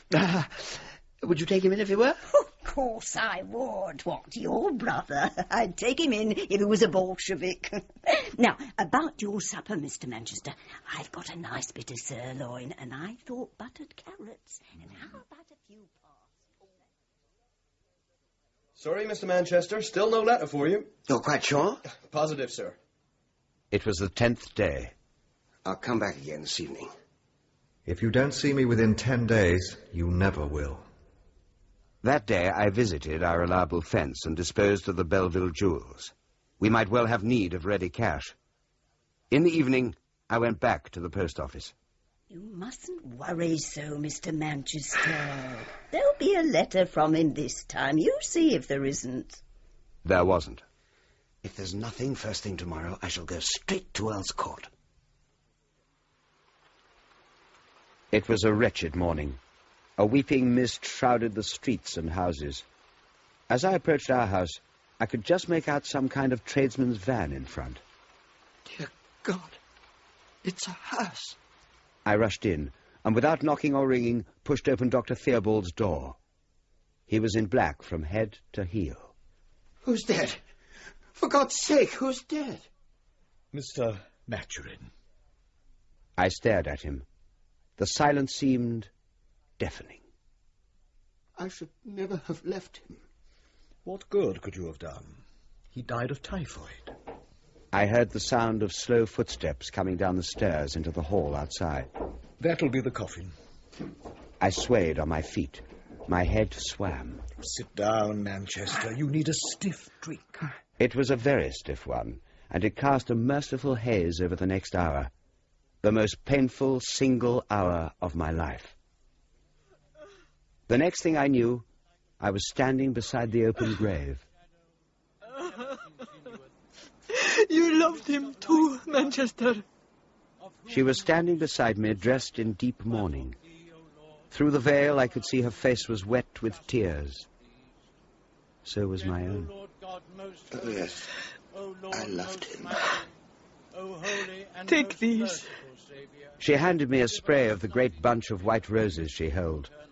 Together we let the blossoms fall like huge snowflakes onto the coffin as the gravediggers began to shovel in the earth. I want you to come and visit me, Manchester. Often. Oh, well... We can talk of him. Remember him together. Actually, I've been offered a post abroad. When do you go? I leave this evening. Oh, I see. Yes. Promise me you'll never forget him, Manchester. He was a kind of hero. She took my hand and gazed deep into my eyes. Goodbye, good and faithful servant. She turned and made her way, an almost regal progress, to a waiting funereal broom, evidently hired for the occasion. For a moment, my grief was tempered with a feeling of relief that at least he had escaped this majestic predator. Then I felt a hand fall on my shoulder. I'm sure you were planning to go abroad, Mr. Manders, but I have to inform you that it's too late for that. I did not dare turn round. Who are you? Scotland Yard. We don't want to make a scene in the cemetery, do we? Just walk slowly towards that gate, if you would, sir. I'll follow. Got a cab waiting? Across the road. We'll take that to the station, then, if you've no objection, sir. None. My sensations at this moment may not be believed, but I solemnly declare that I have seldom experienced so fierce a satisfaction. Here was something to wrench me from my grief, and I would be spared the intolerable experience of a solitary return to our new little home at Ham Common. In the cab, I stared blindly ahead. Mr. Maturin. Mr. Maturin, indeed. What about him? What, do you think we didn't know who he really was? We've known for weeks. Of course. Oh, we've had a watch on the premises since, naturally, and on your little hideaway, Mr. Manders. Just waiting our moment, as you might say. Pity it couldn't have come sooner. Then he wouldn't have escaped us again. So it must have been my visit to the fence the day before that had given the police the evidence they needed. I thanked God I had delayed as long as I had. You'll never capture him now. He's beyond you forever. You might draw that conclusion, yes. In a manner of speaking, you could put it that way. For one... Oh, for God's sake, can't you just keep quiet and leave me alone? Certainly, sir. By all means. As you wish, I'm sure. We went on in silence. My mind drifted pointlessly about. Suddenly, a dreadful thought struck me. You won't be digging up the body, will you? Oh, without a doubt, sir. Impossible to avoid. Habeas corpus, as you might say. Oh, yes, he'll have to come up. Though what anyone will want with a set of old Encyclopedia Britannicas is beyond me, I will admit. A set of... What are you talking about? Just my little joke, sir. And here we are at the station. Slowly, wearily, I climbed out of the cab. But this is Paddington. That's right, Bunny. I thought we'd catch the local line to Richmond.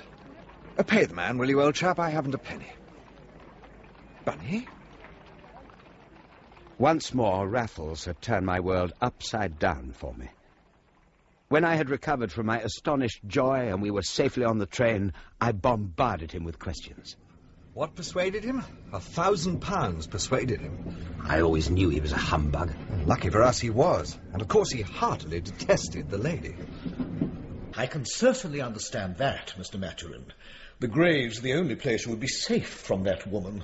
Thing is, Doctor, I've got a hunch she'll want to see the body with her own eyes. She might think you'd done away with me. Which, of course, was precisely what she did think. Theobald didn't break the news to her till yesterday afternoon. Sent a note round saying my dying request was that she be the first to know.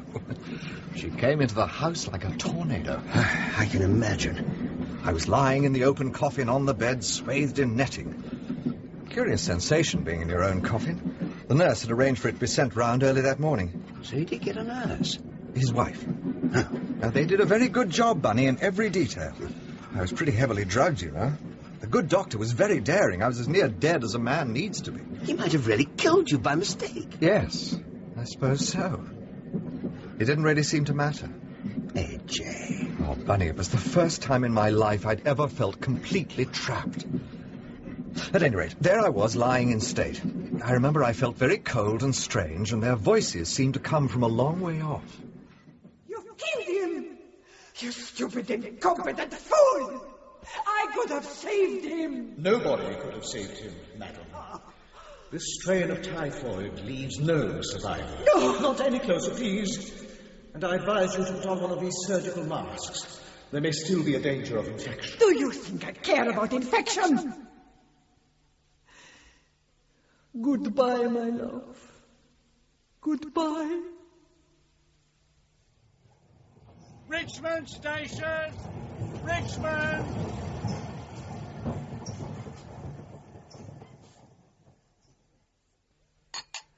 That was probably the best bread and butter pudding I've ever eaten, Mrs. Fisher. Oh, my goodness, you need fattening up, Mr. Ralph. Why, he looks like a Bolshevik, Mr. Manchester. He's that thin. Bolshevik? Though I have heard some of them are very fat. Well, I'll bring in the coffee, gentlemen.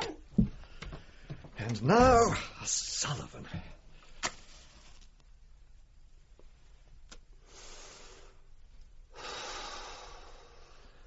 Would it seem very hackneyed if I said it was good to be alive, Bunny? Oh, AJ. Were you ever really ill? No, not for a moment. All art, all illusion, old chap. And all frightfully hard work. Starving myself, going without whiskey and Sullivans. But why?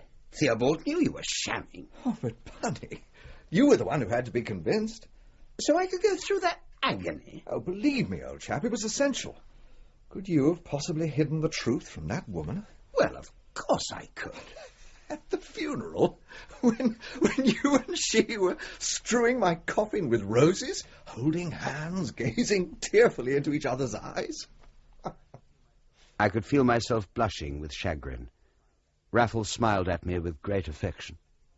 You see, my dear old rabbit, I am a very good actor. Dr. Theobald is a moderately good one, and you are a very, very bad one. Oh, thanks very much. Not at all, Bunny, not at all.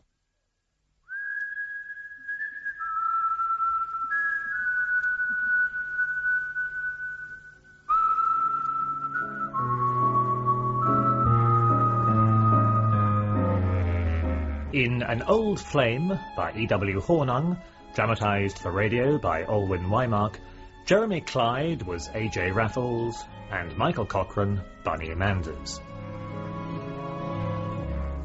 Eleanor Bron played Jacques Saillard, Gordon Reid, Dr. Theobald, John Hartley, Mr. Maturin, Gudrun, Mrs. Fisher, Matthew Morgan, the clerk, John Church, the vicar, and Peter Penry-Jones, the detective. The Raffles theme music was composed by Jim Parker, the sound balance was by Keith Perrin, and the production was by Gordon House.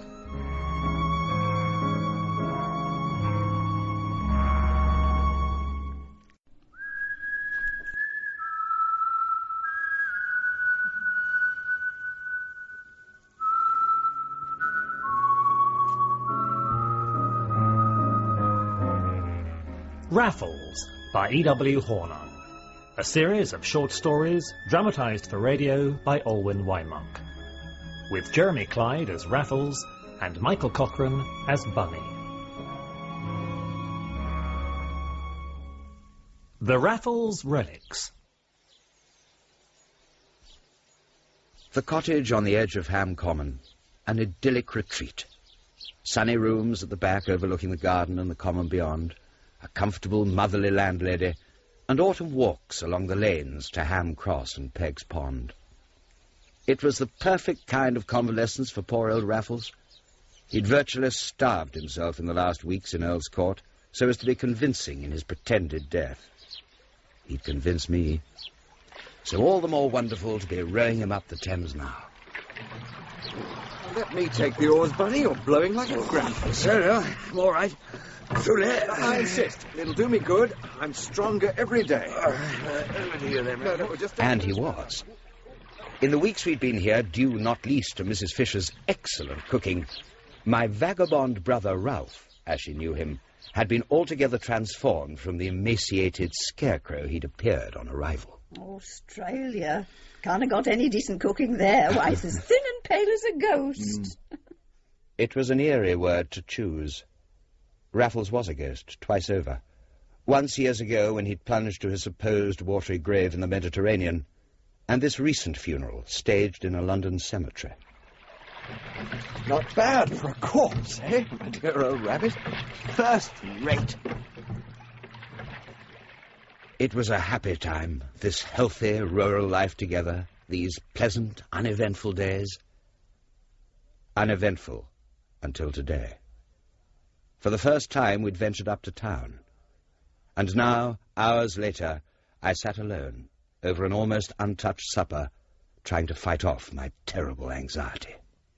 Not back yet. You must be worried, Mr. Manchester. Oh, no, Mrs. Fisher, not really. I expect his son had decided to go to the theatre or something. Such an impulsive man, Mr. Ralph, isn't he? Yes. Oh, 9 o'clock. Yeah, you are worried. Oh, just a bit cross. He should have told me. Well, when you think how poorly he's been, nice to think of him out enjoying himself. Oh, now, look at your plate. Sorry, Mrs. Fisher. Not very hungry tonight. Oh, never mind. I'll bring you your coffee, shall I? I'll put Mr. Ralph's supper in the warming oven for him. And she bustled out, leaving me to my horrid imaginings. He could have been arrested. Or perhaps there'd been an accident. Madness. I told him it was madness. I don't see why. It'll be an adventure, Bunny. Don't you realise that A.J. Raffles is dead? Oh, what is it called in the newspaper? Oh, here we are. Raffles' relics now on display. Well, you can't have relics unless you're dead. But why do we have to go and see them? We know what they look like. Fame, Bunny. Napoleon's relics, Nelson's relics, and now Raffles' relics. Won't you allow me to bask in a little glory? By walking straight into the lion's den? I say again, it is madness. But, my dear rabbit, nobody'll recognise me now my hair's gone white. You didn't yourself, remember? And I'll wear my smoked spectacles. No, it's out of the question. I'm sorry, O.J., but it's absolutely out of the question.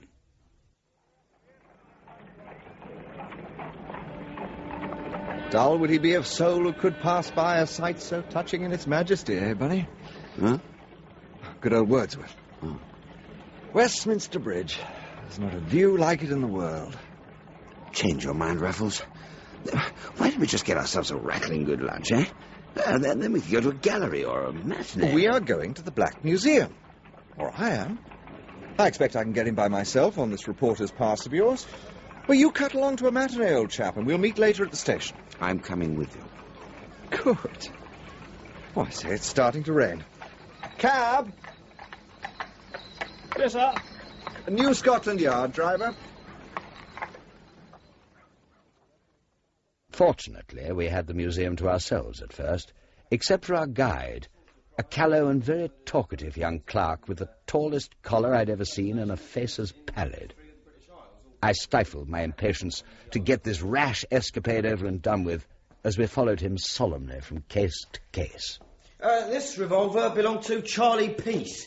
These are his spectacles, that's his jemmy, and this here knife is the one he killed 2 policemen with. One policeman. And he didn't use a knife, he... Raffles had administered a vicious little kick to my shin. At least, that's what I read in the magazine. When I say he killed 2 policemen with this knife, I happen to be speaking... Who was this Charlie Peace? Well, only the most famous burglar in England. Well, till old Raffles came along. Raffles? Ain't you never heard of A.J. Raffles? I can't say I have. Well, your friend will have done, I dare say. Read about Raffles in one of your magazines, have you? Cricketer, isn't he? Not is. Was. And the greatest cracksman ever. How'd he die? Drowned years ago. Straight down to Davy Jones's locker. Did they ever find the body? Oh, yeah. Found it and buried it. Gibraltar. Or Malta it might have been, I can't recall which. Here, see that picture on the wall? That's him. Lord's cricket ground. That's a Sullivan he's smoking. He never smoked anything else. He looks a rather arrogant sort of fellow. Oh, do you think so? Yes, I do. Oh, he was stuck on himself, all right. Now, in this case here... And there they were, the Raffles relics, the tools of our trade. The gimlets and wedges, the rope ladder, the telescope walking stick, the dark lantern, the bunch of skeleton keys, all laid out on top of the enormous oak chest that I remembered only too well. Yep, that's right. Raffles himself was inside that chest. No. He was, doubled up right inside it. And that is how he got into the strong room at the bank. The Yard never did puzzle that one out till after he was dead and they found the chest in his rooms at the Albany along with the rest of this here collection. Well. And what do you keep inside the chest? Oh, nothing. It's empty. Would you like to know how he got out of it after they carried it into the strong room? The bank manager thought it was packed full of silver plate. It was packed full of Raffles. And how did he get out? Well, there's a trapdoor at the top, see? He opens it from the inside, puts his arm through with an extra set of keys from his hand, undoes the lock, and out he pops. Oh, I see. I would have expected a sliding panel. Oh, no, nothing like that. It's too obvious. Now, here's the clever thing. Next day, his accomplice says the bank ain't safe, and out goes the chest that very afternoon, with all the bank's valuables and Raffles inside it. An accomplice? Have you got his picture as well? Who, old Bunny? Nah, he'd be out of place in here. Huh? These are all real criminals. I mean, they put him in the scrubs for a bit after Raffles drowned, but he wasn't what you'd call the genuine article. Not what I've heard. Read? I was trying to control my annoyance when the door at the other end of the room suddenly opened. This way, gentlemen. Who are those? That's Inspector Druce. He's on the Chalk Farm murders. Those other ones is his two witnesses on the case. I suddenly felt cold. Raffles and I knew Druce by name and reputation only too well. Quite a run on your Black Museum today. I expect you get a lot of people in, do you? No, we don't, as a matter of fact. We'll go weeks sometimes with nobody coming in here at all. Now, up here in this cupboard are the photograph albums. I expect you'd like to see them. Very strong stuff, some of this is. Well, really, I think we should be. Oh, we've time to see some of them, surely. Right, we've got arsonists, kidnappers, homicides, of course. It is a bit too hot for us in here, but we mustn't just cut and run, Bunny. And, of course, child molesters. Still not back. Dearie me, it's nearly 11. I know. Where can he be all this time? Oh, don't worry, Mrs. Fisher. He'll be catching the milk train back from town, you'll see. It's an old trick of his. Rascal. Well, I've had to give his supper to the cat. It was that dried up. But I've cut a plate of sandwiches, and there's a kettle on the hob. Brandy and hot water and lemon, I'd say, in a night like this. She went off to her bed and left me sitting by the dying fire, my sense of dread not unmixed with bitter resentment. After all we've been through, reckless folly, yes, and vanity, too. Brandy and hot water and lemon. Yes. Now, in this album is pictures of what we call the random homicidal maniacs. That is, the criminals what killed for no reason. Dreadful-looking faces. Yeah, the victims this side of the page, murderers opposite, see? Now, this one, Anderson Edwards, his name was. Draper's assistant, if you can believe it. Anyway, he killed 3, and no reason for any of them. We call the ones like him sundry random homicidal maniacs. But this is blood. Let's stop here. Oh, dreadful. But awfully interesting, don't you think, Ralph? Oh. Yeah, where's he gone? He was here just now. I was stunned. Where on earth? I said the first thing that came into my head. He had to catch a train to Doncaster. Doncaster? Yes. Well, he never said nothing. He's a rather impatient man. Now, did you say that one of these albums is unsolved crime? The clerk was easily diverted, and in my nervous anxiety to allay any suspicions about Raffles' abrupt departure, I outstayed even Inspector Druce and his friends, though at one point they came to examine the Raffles relics and I heard them discussing us under my very nose. My colleague, Inspector Mackenzie, was always convinced that cricketer and cracksman were the same man. He was right, of course, but his quarry escaped him in the end. They got the accomplice. Well, more of a little errand boy, really. Can't recall his name. One way or another, I was very glad to leave New Scotland Yard and the Black Museum behind me. I was sure Raffles would be at the station, waiting for me there. I've given you an hour.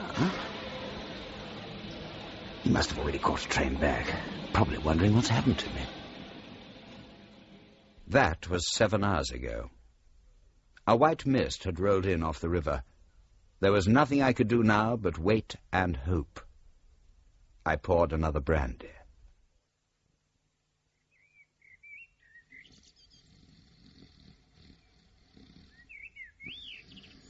Good morning, Bunny. And there he was, sitting in the armchair opposite. It was 5 a.m. He was smiling at me, his eyes dancing. I had a headache. Fallen asleep in your chair like a dear old dodderer, eh, Bunny? I did not dignify this with a reply, nor did I get up and fall upon his neck. Caught the milk train, did you? Missed it, actually. Had to walk. All the way from town? Mm-hmm. From New Scotland Yard. You went back again? How on earth did you get inside? Oh, for God's sake, Raffles, why? Well, stand up and look behind you, Bunny, and you'll see why. Laid out neatly on the sideboard were the Raffles relics, the whole collection. Only the oak chest itself was missing. Transported tenderly out of the Black Museum under this very greatcoat. You just walked out? I did, but not till 3 in the morning, which seemed a discreet enough hour. One of my skeleton keys might have been made for the museum door.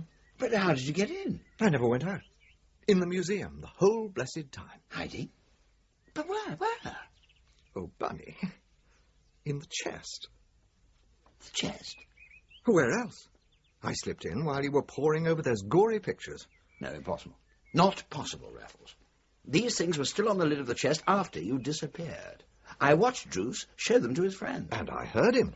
From inside the chest. But nothing on the top of it had been moved at any point, I'll swear to that. Do you remember my asking that clerk if there was anything inside it? Yes. No one had to make sure it was empty, you see. And do you remember my wondering out loud if there was a sliding panel? Yeah. Yes. And the clerk said there wasn't. And I know myself there wasn't. I watched you get into it and out of it, remember? By opening the lid. There was no sliding panel. Not then. But a few months later it occurred to me that it might be handy if there was. So I took it to a fellow in Bloomsbury and told him I was a conjurer. And now you push one of the handles down and the whole of that end opens up like a doll's house. I was silent. I looked at the gimlets and wedges, the rope ladder, the walking stick, the famous Raffles relics. Then I looked at Raffles himself. So for a sentimental fancy, you risk discovery, capture, imprisonment? Sentimental, Bunny? Oh, practical. It's high time you and I got to work again, and how can we manage without these? Oh, don't worry. It'll be a good while before they discover they're gone. I replace them with similar objects from other cases. All inferior, of course, but that smug little clerk won't notice the difference. And he did say weeks went by without anyone coming in. Yes. Well, aren't you pleased to see our faithful little friends back again, my dear old rabbit? Oh, and I've had another notion. Bicycles. Bicycles? Why bicycles? Oh, why not? Little fresh air, healthy exercise. Another slice of plum bread, Mr. Ralph. No, thanks, Mrs. Fisher. I couldn't. You will, Mr. Manchester. I will. Delicious. You went off on your bicycles in the wrong direction last night, didn't you? Wrong direction? You haven't seen the evening paper, then? No, we haven't. Well, there's been another robbery last night, just as you guessed there might be. But it wasn't Kingston way. East Mosey. East Mosey? That was the autumn when there was such a surprising number of burglaries in the Thames Valley. We were, of course. Gold cufflinks and a canteen of solid silver cutlery. That's what he got away with this time. Oh, dear me. The police are sure now that it's always the same man, just as you thought, Mr. Ralph. Well, the evidence did seem to point that way. Well, you're never going to get that reward at this rate, are you? Always off in the wrong direction. Well, we haven't seemed to get very close yet. As a matter of fact, we're going to have another try tonight. Are we? Tonight? But he's never done more than one in a week. Exactly. So they wouldn't be ready for him if he did. Oh, yes, I see. But there's a fog coming down, you know. Perfect burglar weather, Mrs. Fisher. We'll have supper late again, if we may. We won't want to set out until about 10. Right you are, Mr. Ralph. So, what do you think, Bunny? The stockbroker's mock Georgian in Thames Ditton or that Tudor monstrosity in Surbiton? You're quite set on tonight. I am. So, which one? I vote for Thames Ditton, then. He looked a particularly prosperous type to me. Yes, but why do you suppose he lives next to a boys' boarding school? Must be very noisy. Still, it's your turn to choose, Bunny, so Thames Ditton it shall be. We'd spent that whole day, as we often did, on reconnaissance. Raffles invariably sailing off ahead on his Beeston Humber racer. A Royal Sunbeam was good enough for me. Excellent staying power on hills. The school, in fact, seemed quite an exclusive establishment, run by a retired army colonel, according to the plate on the gatepost. At any rate, the two houses were well back from the road, each with its shrubbery and circular drive. There's the house, Bunny. I can't see a thing in this fog. Oh, wait, yes, I see it. No lights on. Good. Left here. We'll leave the bikes here in the shrubbery. Dark lantern? Got it. No need for our masks, is there? Yes, there is. Always, Bunny. Here, put it on. It seemed to me unnecessary, but I did as I was told. We'll go round the back. There's bound to be a pantry window. There was. And as we so often found, although it was barred, it was not locked, and the bars merely screwed into the sill. Raffles' penknife made short work of them, and with the same knife he carefully and patiently cut out the corner of one of the panels of the locked pantry door. Should do it. That's it. Now then, Bunny. Victory or wormwood scrubs? It had always been his motto.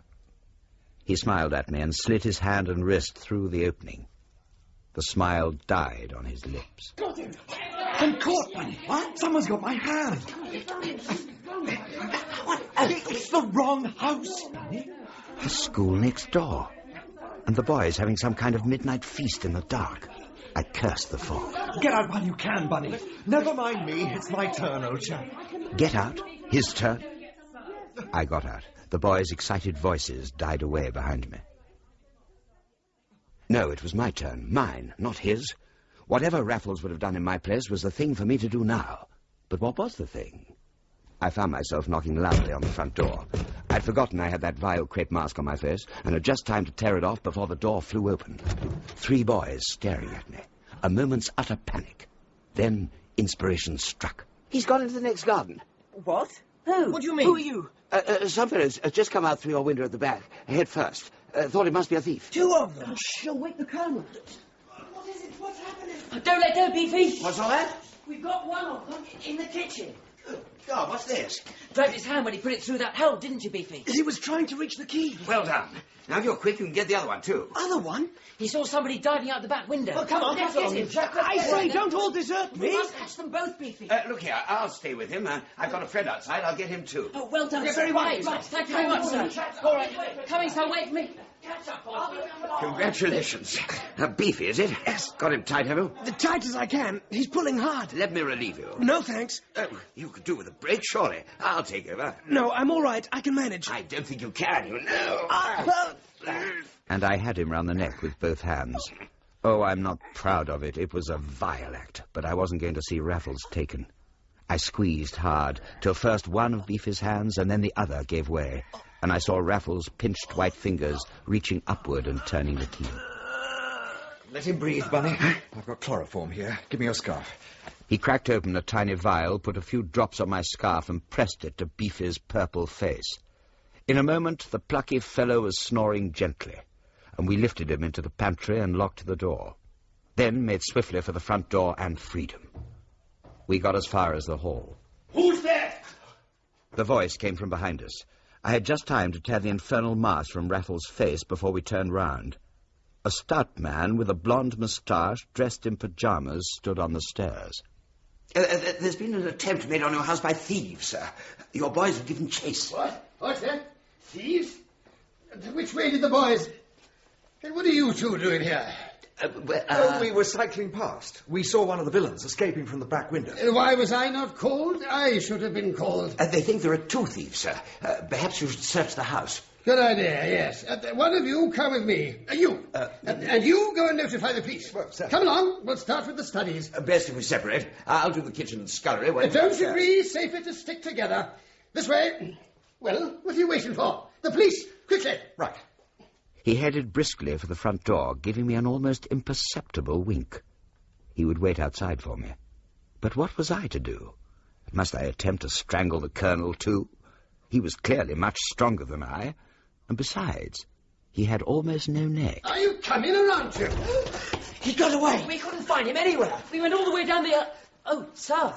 That's what the devil you boys We had think burglars, sir. We were trying to catch him. Very stupid of you. You should have called me immediately. There's another one, sir. We've got him back there. What? You two didn't say anything about... Beefy's got him, sir. Where? In the kitchen. Beefy, we're coming. Coming, sir. We'll go for the police. You'll stay here. Not here. Where's he gone? What's happening? Beefy's gone. Gone? What's this? Quickly. Here, you two follow me. No.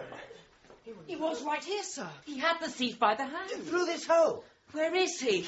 Beefy, what's that funny smell? You were staying with him. Yes, you were with him. What happened? Where is he? You were with him, eh? Well, where is he? If only I knew. I just went out to get my friend here, and when we came back, things were just as you see them now. Oh, the man's strength must have been too much for the boy. Beefy would never let go. But he must have. He's gone. I wanted to take his place, but he wouldn't let me. Well, where is he? Gone after the fellow, must have. But this door's locked. We'll have to break it down. One moment. Yes? We don't want to miss any of the fun, but we've left our bikes outside, and mine's a beast and humber. We don't want them stolen. We'll just go and bring them inside. As he spoke, he turned and strode out. I followed at once. Up the front door and into the drive. Together, boys! Yeah! It gave us just the precious seconds we needed. We had thrown ourselves onto our bikes when we heard a scream. Beefy! He's dead! No, he's not. Chloroform. After those men, boys! After them! I was in the lead, and in the confusion I turned left out of the drive by mistake. Not down Geeks Hill, but up it. Oh, my God, I'm going the wrong way. Just keep pedaling. Pedal for your life. That's the way, boys! After! Oh, I think I let you in for this. I wouldn't have missed it for the world. On, Bunny, on! They're catching up. I've got one! I've got one! Oh, no, you haven't. Watch out, Bunny! He executed a jackknife swerve, just missing me and dislodging the boy who had seized his rear mudguard. Up, boy! Get up! Get down there, William! Your eyes, I'll go on, Raffles. It's all right, Bunny. We're at the top. Oh, and down we go. An hour later, we were letting ourselves into our little sitting room. Oh, by all my gods, Bunny, it's been the most sporting night we ever had in our lives. Huh? And do you know which was the most sporting part of it? Oh, that uphill ride? Oh, it came long before that, you sinner, and you know it. Oh, we must have a toast. Oh, but first, let's get these stowed away. He put all the tools of our nefarious trade that we'd taken with us and locked them, as always, into the bottom drawer of the big desk. Then he got out the whiskey and the glasses. To the apotheosis of Bunny, the man of the hour. Me, Raffles? Oh, who but you got us out of that tightest of tight spots? I hardly knew what I was doing or saying. It was just a fluke, really. Your performance tonight, your quick-wittedness, your brilliant improvising. Oh, if that was a fluke, my dear old rabbit, then it was the kind I always trusted you to make when the runs were wanted. To you. Oh. And you were absolutely right about the masks. We won't use them again. Have you got yours? In my pocket. I'll check it on the fire. No. Give it to me. He took it to the desk and unlocked the bottom drawer. We've got the Raffles relics, but this is the first item in a new collection. The Bunny Manders relics. Oh, Raffles.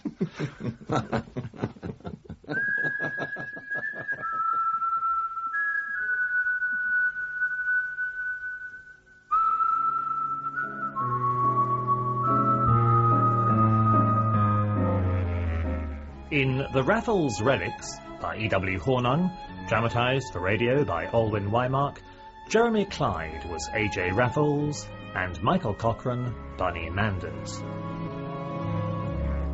Gudrun Ure played Mrs. Fisher, Peter Forbes, Druce, Terence Edmund, the Colonel, and Matthew Morgan, Beefy. The other boys were Richard Pearce, Nicholas Murchie, and Matthew Sim. The Raffles theme music was composed by Jim Parker, and the sound balance was by Keith Perrin.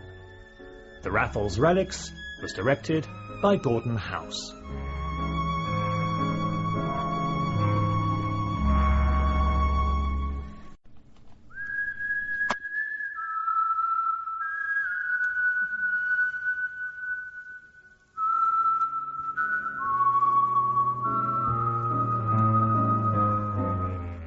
Raffles by E.W. Hornung, a series of short stories dramatised for radio by Alwyn Wymark, with Jeremy Clyde as Raffles and Michael Cochrane as Bunny.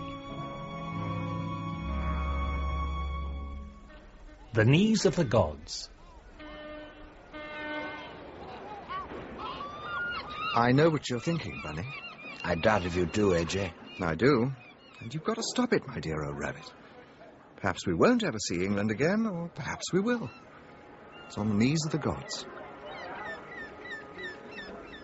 The last week of January, and we were setting out for Cape Town to volunteer for the war. In the early weeks of autumn, we had taken disgracefully little interest in the goings-on in South Africa, pursuing instead our profitable nocturnal forays into prosperous suburbs of the Thames Valley. Even the ultimatum excited less interest from us than it did from our unexpectedly bellicose landlady, Mrs. Fisher. I don't know who they think they are, laying down the law to Her Majesty and the British Empire. And when war was actually declared, her rage against those wild boars, as she called them, knew no bounds. I should have every hair of his beard pulled out. Who's that, Mrs. Fisher? That's a General Smut. If I got hold of him, I'd put him in a cage and make him dance for his dinner like a bear. We were amused by Mrs. Fisher's patriotic fervour, but it wasn't till one morning in Richmond that our own was finally awakened. I was thinking we might have a look round Wimbledon. Rather a long way out for us, isn't it? Good enough pickings to make it worth the journey, I'd wager. Oh. Hang on, buddy. Hold my bike, will you? The post, please. For this. In less than 3 hours, the Transvaalers were routed, and General French's lancers were pursuing their retreat and inflicting bloody punishment. Even so, British casualties were high, and though an official victory, the Battle of... Mrs. Fisher's quite right. Very peculiar names. Elandslagte. Where's that, Bunny? No idea, Omer. We must get a map. From that moment, we became enthusiastic war strategists. Every day we bought a sheaf of newspapers and marked up all the battles on our map with flags. We were soon the fiercest of far-side far-eaters. Why in God's name does General Buller persist in these frontal attacks? Exactly. Now, what's needed, Bunny, is to move at least 3 regiments straight down this route and cut the Boer off at Dundee. Then they could head up along here towards Pretoria. Yes. Well, at any rate, it'll be over by Christmas. Oh, bound to be. And then came December and Black Week. Dear heaven, Bunny. 3 battles, lost in less than a week. Complete British surrender at Margesfontein, Colenso and Stormberg. Terrible. Shameful. All 3, neck and crop, neck and crop. Have you seen the lists, Bunny? Huh? 6 of our own schoolfellows fallen. I envy them. The next day, he was out early on his bicycle. There you are, AJ. Where have you been? I've taken to the bottle, Bunny. Have a look. What? Ladies' high-fashion hair dye? Dye for my country. Dulce et decorum est, Bunny, my boy. What on earth You're going to the front? If they'll have me. What do you think, Bunny? I think it great of you. Dear old rabbit. Who knows? I may not come back. No, don't say that. Of course you will. What for, Bunny? Well, I don't mean to let you go alone, you know. We'll sign on with the Imperial Yeomanry. Oh, what am I thinking of? They'd never have me, a branded jailbird. Well, they'd never have either of us. My God, Bunny, even to think of it. We might as well offer our services to the Metropolitan Police. No. We go out to the Cape on our own. That's where we enlist. They won't even ask to see our birthmarks there. Oh, Mr. Ralph, what have you done? You've gone ginger. When she found out the reason for the transformation, the good Mrs. Fisher was inconsolable at first. Well, I must be selfish. How could I think you'd do anything else? It's just like you to go off to fight for Queen and country like the dear, brave gentleman you are. Not brave, really. Oh, brave, I say. Who else would go out on bicycles in the dead of night hunting dangerous burglars? Who indeed, Mrs. Fisher? Yes.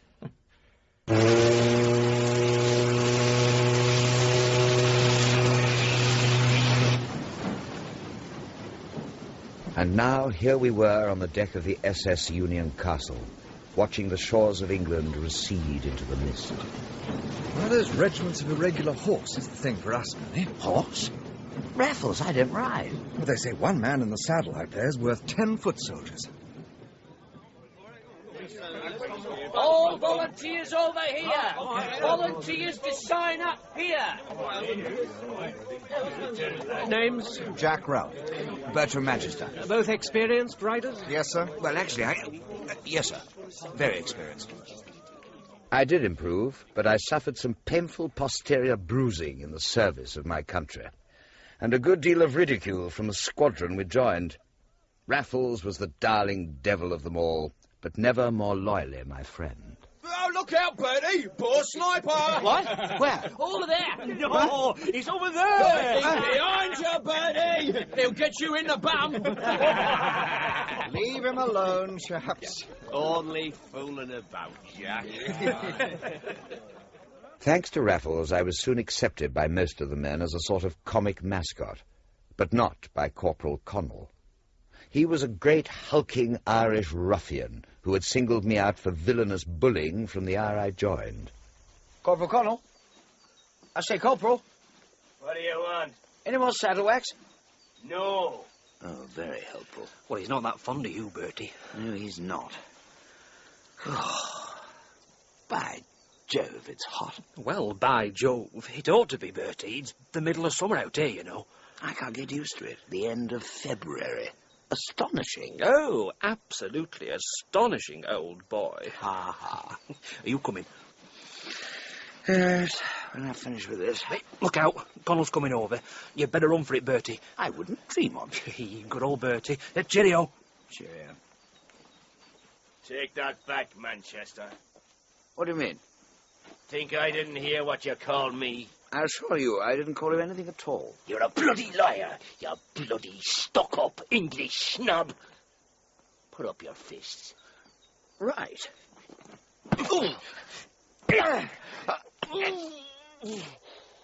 I went down like an ox, and Raffles came out of his tent. Time for fisticuffs, eh, Connell?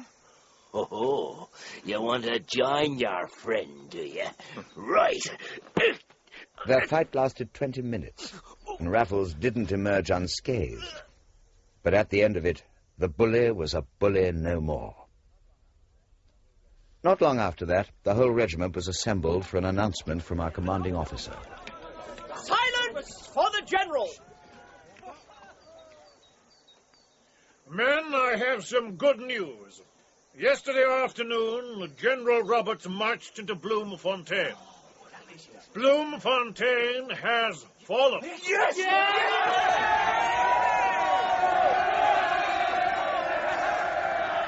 The beginning of the end, eh? Ah, still plenty of mopping up to be done, Bunny. There was indeed. Every day saw an engagement from skirmish to full-scale attack. It was at about this time that I began to suspect Corporal Connell of being something worse than a bully. Raffles, that villain Connell isn't even trying to hit the enemy. Look, can you see? He's aiming high every time. Head down, buddy. But a day or so later, a more glaring incident occurred. One morning very early, our troop was detailed to join the rest of our squadron, who'd moved to an advanced post. It was Corporal Connell who led us, our only other officer having gone into the field hospital with enteric fever. What's our direction, do you know? Due east, Birdie. Why? I thought so. Well, what the devil does Connell think he's doing? The patrol reported a big Bob presence in the east. My God, you're right, Birdie. What do you think, Jack? Did Connell get the instructions this morning, or did we? Give the devil a chance. Yes, but don't you think there's a... I don't think, my dear chap. I just obey orders. I was taken aback by Raffles' lofty tone and felt quite hurt. We rode on in silence. Hang on. What's that ahead? Where? I can't see anything. All right. It's a white flag, by all the gods. Corporal Connell! Flag of truce approaching. You're imagining things. No, it's not. No, Look there. It's the white flag. Company! Halt! In a few moments, a shaggy young Boer was in our midst, the brim of his hat turned up, his bandoliers crossed over his chest, and a look of complete incredulity on his face. What's your business, and where are you heading? I'm taking the wounded list to your command. Right. Pass on. Oi, where'd you come from, where's your eyes, mate? Where do you come from? Find out for yourselves. Company! Forward! No talking as we go, and that's an order! But we must be headed straight for the Boer line. Be patient. Just be patient and leave it all up to Connell. I simply couldn't understand him, and I was proved absolutely right. Within an hour, we were actually within sight of the Boer lines. Had not every man of us, except Connell, refused to budge another inch, we would have been done for. We rode like fury back to our own lines, and that night in Raffles' tent I did not mince words. I told you again and again, but you wouldn't listen. And now he's been bloody well let off by the CO. It's an outrage. Connell's no fool. He persuaded the general that the officer muddled up the orders because of his fever. How many times must I say it? The man is a spy? Not so loud, Bunny. Of course he is. And I can prove it. What? I suspected it from when we joined the squadron, but this morning I must say I thought we had him on toast. Oh, so that's why... That's why, Bunny. The enough rope theory. But clearly there hasn't been quite enough rope yet. He should be shot like a dog for this. So he should. But I don't regret it as much as you do. Frankly, I'm keen on bowling him out unaided, though I may ask you to keep wicket. In the meantime, Bunny, don't wear your animosity on your sleeve. We must wait our moment. It was a long wait. In the days that followed, our squadron's task was to capture the pockets of territory still held by commando units in the eastern hills. During this time, 2 events occurred, one very odd and the other disastrous. The first was that Corporal Connell got his thumb shot off. The other came a few days after. We'd taken a small village between the railway line and the river. Raffles and I were searching in the cellars of a large house. Whoever owned this place also owned a first-rate pallet. Look at this malt. Long John Ben Nevis. You can scarcely get it in London now.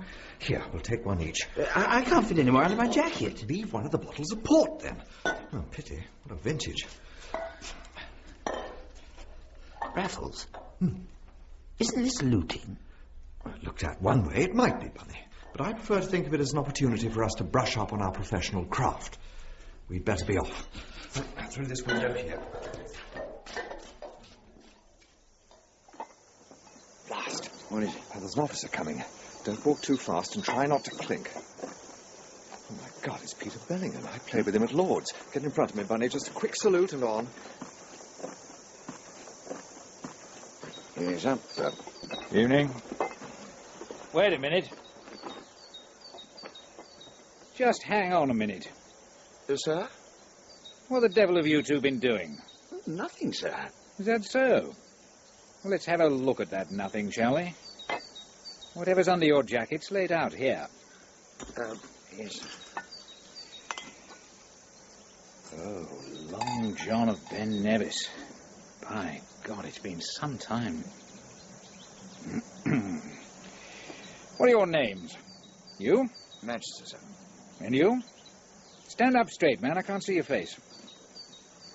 Sir? Good Lord. I thought you were dead. Now you see I'm not.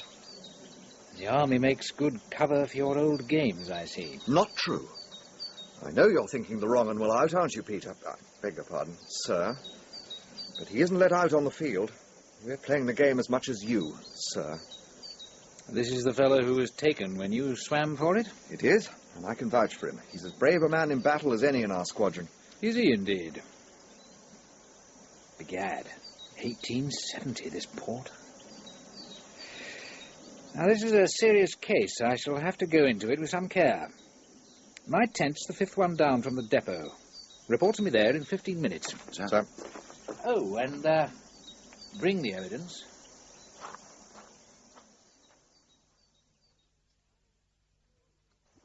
No, Palmer was clean bowled, don't you remember? I always said he was a hopeless bat. But he was a good fast bowler, Peter. He got 6 of them out in that same match, You're remember? right, old chap, absolutely right. To Palmer. To Palmer. To Palmer. Oh, Bunny, your glass is empty. We should be getting back, Raffles. It's getting What very about that late Northampton match, Raffles? 85, wasn't it? Oh, that's right. By Jove, it was only in the last hour we pulled it off. 130 for 3. You have my word. Won't mention it to the CEO or anybody else. Very good of you, Peter.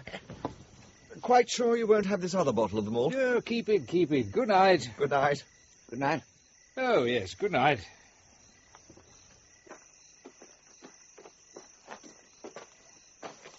Do you know, he didn't address a single word to me the whole time. Not one.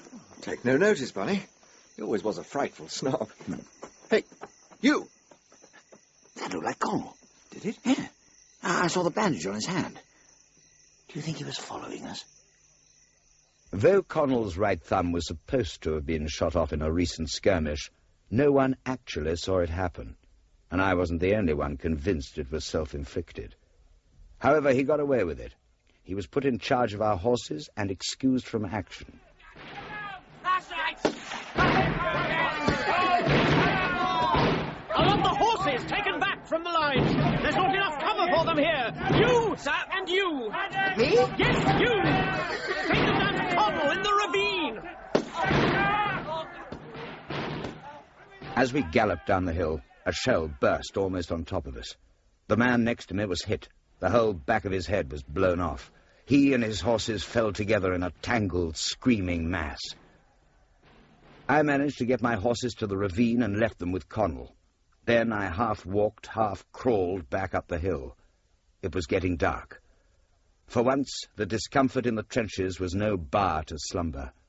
I was exhausted, numbed and emptied out by horror. I slept, soon and heavily. Wake up, Bunny. It's only me. Oh, Raffles. Oh, awful dreams. What time is it? I don't know, about 3 probably. Here's something to take your mind off your nightmares. I think we can nab your friend this very night. Huh? Connell? Yes. You know those 3 horses that disappeared yesterday? He let them go himself. No. Sent them over to the Boer trenches, I'm sure of it. He simply chased them out during the night. The blackguard. He's got the rest of the horses down in that ravine. There's only one man on watch with him, and if he does it again, we're going to see it happen. Are you coming? Yes.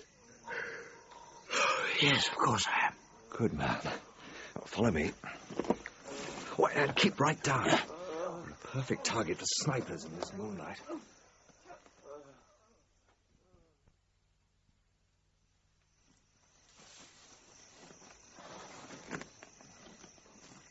Can you see him? Over there. Can't see the other man. There, look. Right down at the far end of the ravine. Oh, yes. Sound asleep. You can be sure Connell told him not to bother keeping awake. Yes. Go on, Bunny. I'll do the first watch. We'll do turn and turn about.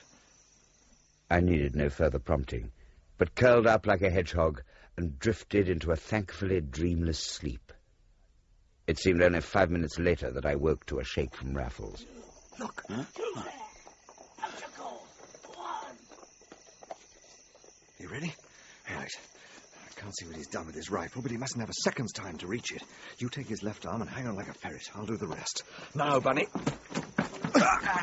What the devil are you... Not a sound, Connell, or you get a bullet through your neck. Who are you? Shut up. Come on. No! Let go of me! What's going on? Who's there?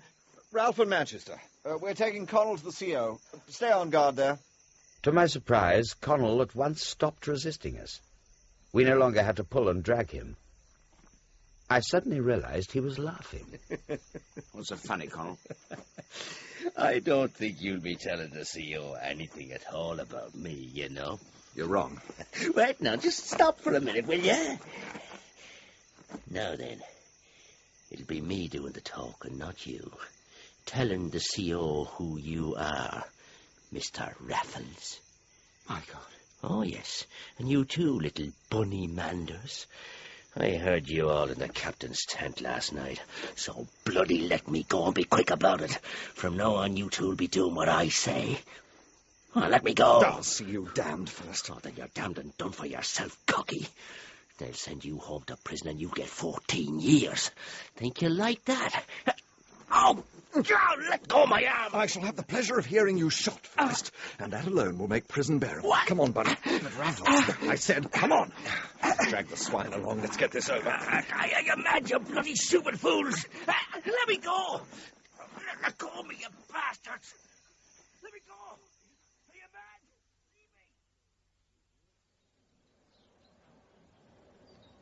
Leave me. If your story is true, he'll be executed.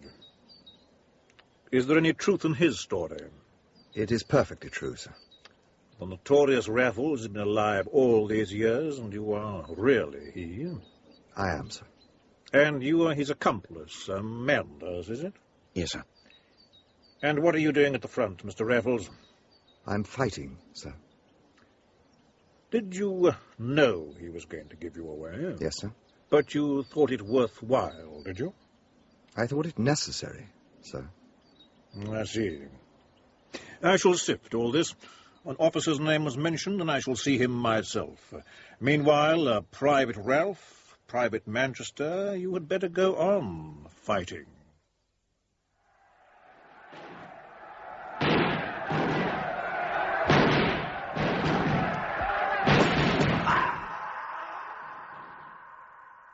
The bullet went clean through my thigh, drilling the bone. I went over in a heap.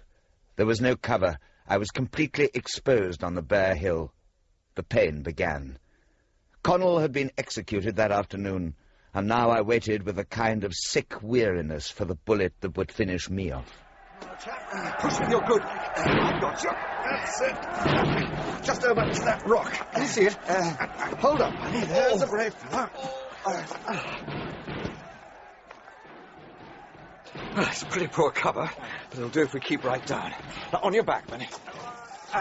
Let's have a look at that leg. Not bad. Bullet's gone right through. Plenty of blood, though. Where's your pack? Never mind, mine's here. Bandage. For God's sake, Raffles, you keep down. I'm all right. Charmed life, old chap. There. That should do it. Now, tuck yourself right behind the rock, Bunny. Now, then. Back to work. I should be able to pick off a good few from here. What do you say? We lay there for what seemed like hours under blinding sun and withering fire. Feel equal to a cigarette? Oh, yes, please. No. That one in the silver paper. I've hoarded it for this. Here's a light. And so, Bunny takes the Sullivan. All honour to the sporting rabbit. Well, I went over like one. You did, Bunny, but I would... Wait a bit. There's a grey felt hat, a deep long on. Let's see if I can... No. No luck. Must pitch them up a bit more. Oh, hello. Magazine empty. How goes the Sullivan, Bunny? Rum to be smoking one on the veldt, with a hole in your leg. I can't feel the leg anymore, never mind the hole. Oh, Sullivan's doing me good. Do you remember that day in Richmond when we first began to think about the war, Bunny? I can see the mist rising off the river now, can you? And that fellow shouting, awful slaughter, awful slaughter. And here we have the thing itself. Can you believe it's only 6 months ago? Yes.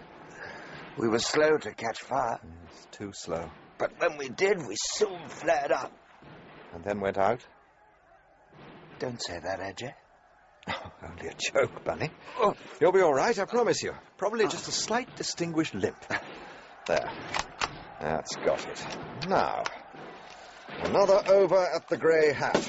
By Jove, though. I believe he's having an over at me. I wish you'd be careful. Oh, my dear Bunny, it's on the knees of the gods. That was nearer. To you? No, to him. Time seemed to stop. Pain waves and loss of blood were playing tricks with my senses. Now they were quite dull and my leg alive and throbbing. Now I had no leg at all and every other part of me was tingling. And all around me, the devil's orchestra was playing. The crack of bullets, the thud and crash of shells, men screaming. Yet all I heard was Raffles talking to me. Oh, feeling worse, Bunny? No, I've only closed my eyes. Go on talking. I can't see where that last one pitched. It may have been a wide. No. Blast. I can't get this fellow. Still, he hasn't got me yet. All right, Bunny? All right, AJ. It was I who let you in for this. No, I'm glad I came out. But you haven't had such a good time as I have, poor old rabbit. I'm grateful to the General for giving me today. Who can tell? Maybe the last. But then I can only say it's the best. By Jove. What is it? Got him! Got the hat! Oh, well done. Oh, hanged if I have. At least if I have, he wasn't in it. Oh. What a crafty cuss. He must have stuck it up on purpose. I won't be sportsman enough to take a hint. Will he show his face if I show mine? Bunny. Yes, Raffles? It's not only been the best time I ever had, old Bunny, but I'm not half sure.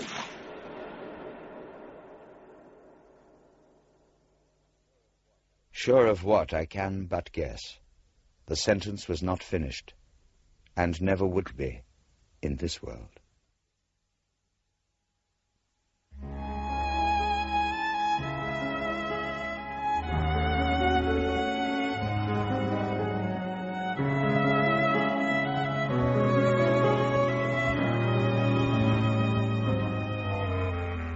In The Knees of the Gods, by E.W. Hornung, dramatised for radio by Olwen Wymark, Jeremy Clyde was A.J. Raffles, and Michael Cochrane, Bunny Manders.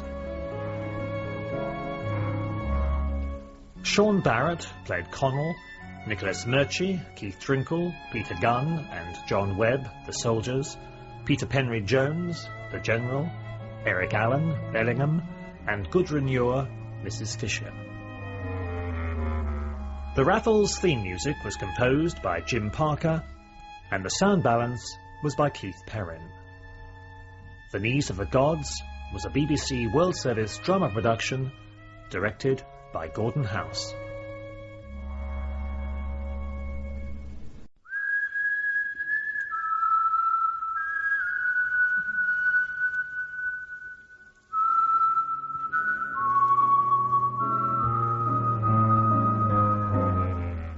Raffles by E.W. Hornung, a series of short stories dramatised for radio by Olwen Wymark, with Jeremy Clyde as Raffles and Michael Cochrane as Bunny. The Last Word. I'm so bored, Raffles. Poor old rabbit.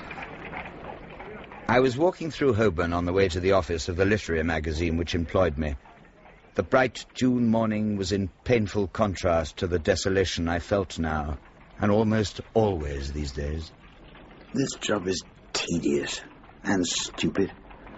A half-witted clerk could do it. Well, old chap, they did suggest you put up for the assistant editorship. No, they didn't mean it. It was just talk. They're sorry for me because I'm a cripple. Rubbish, Bunny. Cripple? You've got a slight distinguished limp, just as I told you you would. Oh, my dear old fellow, you're a war hero. Me? Oh, no, Raffles. You're the hero. And he was. The papers had been full of it. The gentleman burglar turned soldier, romantic, dashing, brave, fighting for his country. And killed for his country by a Boer bullet after dragging me to safety. Buried on Spion Kop in the Orange Free State. 1 year and 3 months ago, and I still talk to him in my head. Perhaps I could give the job up and write a novel. Capital idea, my dear chap. Do it. Nobody would publish it. Oh, Bunny. Harry Manders? What? What's that? It is you. Hello, Harry. You don't remember me? Well, it's been such a long time now. Well, of course I remember you. How could you think for a moment Hello, Sophie. How are you, Harry? Oh, very well, thanks. Were you wounded? Is that why... Oh, it was just nothing serious. No. I read about Mr. Raffles. Yes. I'm so sorry. I knew you would be with him. Oh, yes. There can't ever have been anyone like him. He was so... You didn't know Raffles, did you? No. No, I must go. I shall be late. No, wait, Sophie, no, truly. Would you give me your address? Yes, of course. Here's my card. Well, I just want... I'll write you, Harry. I didn't sleep at all that night. Tossing and turning, remembering, wondering. Why write to me? Why? Probably to tell me she's married with a nice little family now. Or perhaps she said it just to get away. Embarrassed, sorry for me. Lovely to see you again, I'll write. She probably won't. Damn. It's just the same as it was before. 9 years ago, I waited for a letter that never came. I was going off to meet Raffles at King's Cross. You look a bit down in the mouth, Bunny. Anything wrong? What? Oh, sorry, no, nothing really. Good of you to meet by train, old man. How was Yorkshire? Oh, splendid. We won, of course, very comfortably. You didn't read about the match? No, I haven't seen a paper for days. I've been a bit... why? Did you make some runs? Well, as a matter of fact, Bunny mine, 100 of them. Oh, well done, Jacques. We must dine tonight and celebrate this rare event. A century takes it out of you at my time of life. Café Royal, Bunny. 8 o'clock.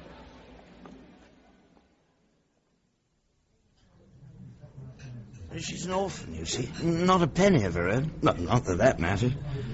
I was going to get a job, and we thought we'd... I don't know why I'm telling you all this. Well, because I want to hear.